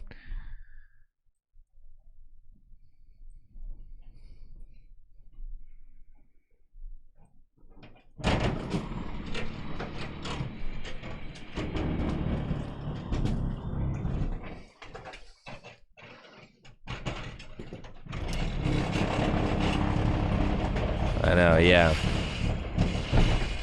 Holy smokes, bro.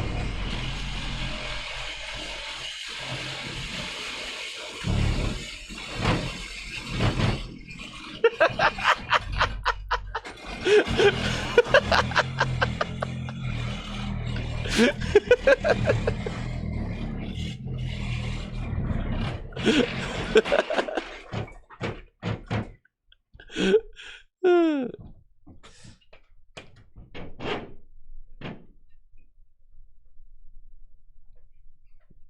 that's cool. Listen, they're cutting down the ceiling. The ceiling, it's got to be, at a certain point, it's going to be cut down.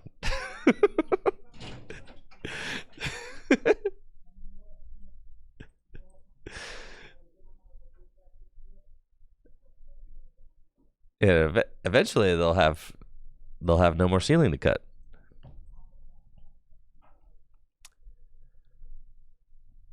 Oh, man, I was not paying attention, dude. That's cool. Whatever, man. I thought it was my turn. No, you just vesseled my guy. All right, fine. That was really unfortunate. Not cool, Charizard. Not cool. All right, fine. Here's another one. What could possibly be distracting me? I'm saying. Yes. Okay. Ultra Ball away these. Great. Okay. Darkness Energy in deck. 2. I still don't want to give them Fez yet. So we're going to conceal cards. And then we're going to gear. Oh, yeah. And we're going to Soda.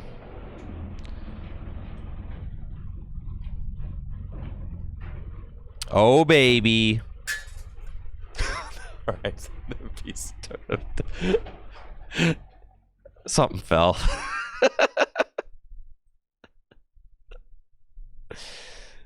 Then we go here. Beautiful.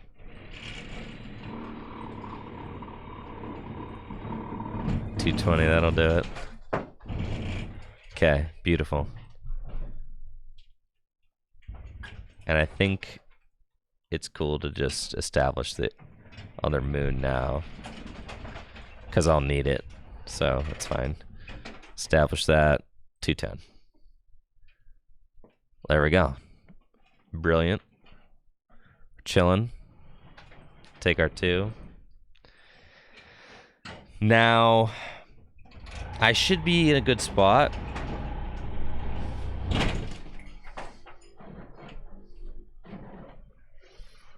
I know. We should title this a horror stream, a horror ASMR stream, I know. I wonder if there's like an audience for this. We could do construction ASMR with Pokemon gameplay.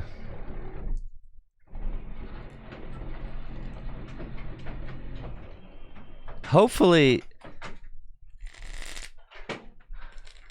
the thing is, and I could start streaming from a different location, but the thing is that like on most days, they're not doing like really noisy stuff. So I'm like, I don't want to like switch studio locations for a, for like a 1 out of 4 day type of deal, like 1 out of every, like once a week they have like really noisy stuff going on. Now, obviously they've been tearing down the ceiling lately. So like that's a little bit more noisy than normal, right? Which is kind of insane.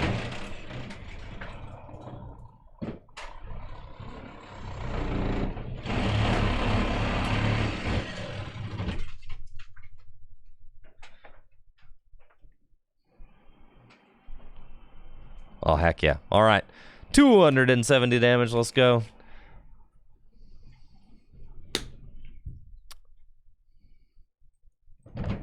Here comes Roaring Moon.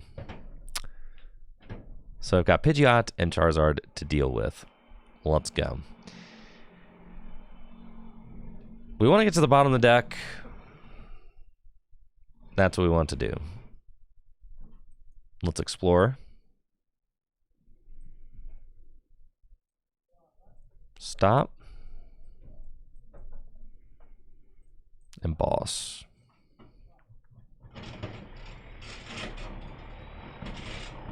Okay. That or I go bundle If I go bundle, who do they send up? Stop. I think stop bundle feels good. Yeah. Yeah. Right, and we just bundled now. Because I haven't given them any information yet. So I might be able to hit 280. But they're probably not going to take that risk, so they'll probably send up like Charmander. And then I've got Palpad, and I can put Boss back into the deck. Yeah. Okay, cool. So then I want to go stop and just get deeper into the deck. So we're going to do that. Hey, that's fine. We've got the secret box. So the secret box is... pretty sure I have like 4, 5, 6. I have no energy in deck right now. So we want to play the secret box now. And we're going to go secret box, and we're going to discard Vessel, and discard Petch, and we're going to discard Nest Ball. Yeah. Okay, we're going to go get... I want to put Palpad, and I want to get Stadium, and a supporter. I'll get Asada. Okay. And then right now I can do 290, so I would have been able to hit the Pidgeot had they put that up. So I'm going to attach there, and then we're going to Palpad back in just those. So I'm at 280 now. I mean, like, that's pretty insane. Yeah, I mean, Vengeance Fletching. So we do that. Chilling at 280. Superior is a good hit there. And I still haven't put the Fez down, right? The Fez is just for the final push if I need it to get the game-winning cards. That's why it's so good.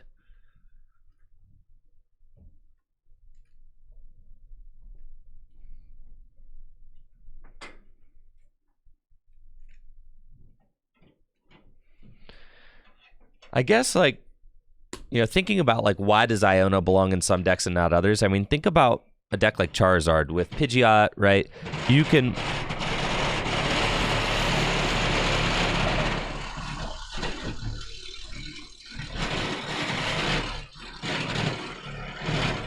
with decks like Charizard and Gardevoir, you could search out Iono and, you know, play it at the key time you want every time. But in turbo decks, you're kind of like burning through the deck so fast that, like, unless you're playing a high count of Iono, you're not going to have it on the turn that you want it, right?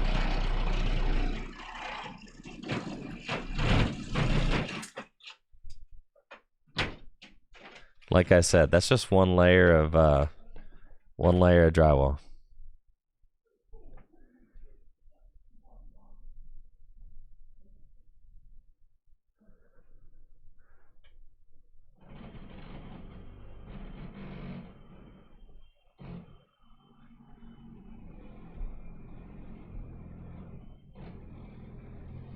All right, we got Iono. And 2 cards. We got the Nest Ball. 300 damage. Okay. 2 prizes left to take. You collapse the Pidgeot away.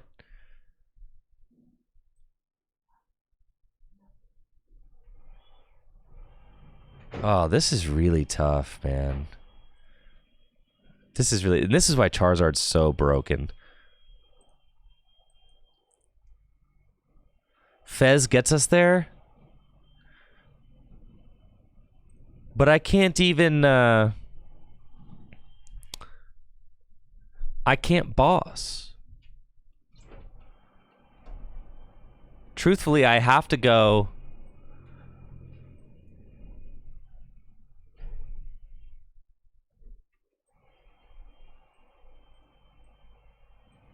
we have to get I have to be able to do 330 damage. I have to.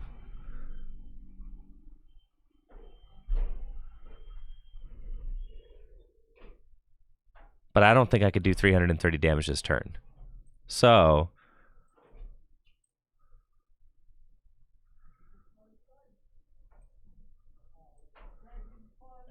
there is a bundle. I can't put Fez into play this turn. I cannot.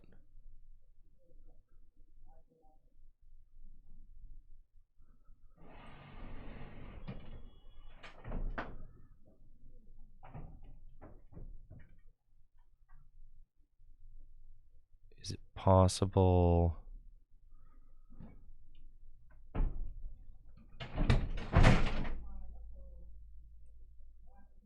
I think.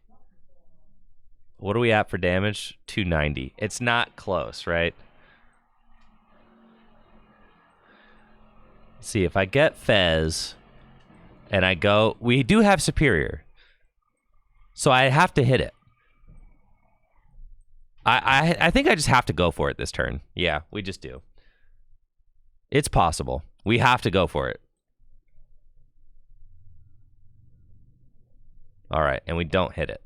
So now we just lose. Well, they don't guarantee a boss.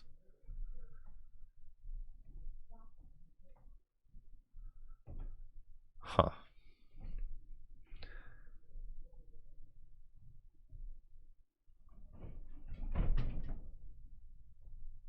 So then I have to put down Walking Wake.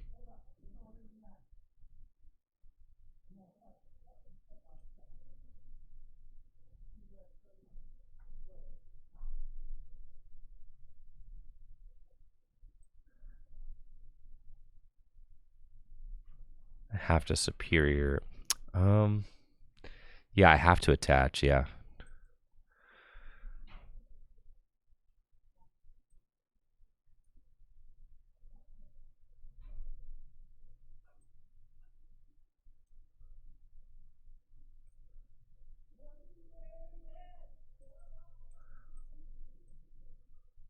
Boss Beaverell, that doesn't do anything. I don't think. I mean, if we stick it, it's really tough. Because I won't. Boss Radzard, the Radzard can swing. I think we're just bodied.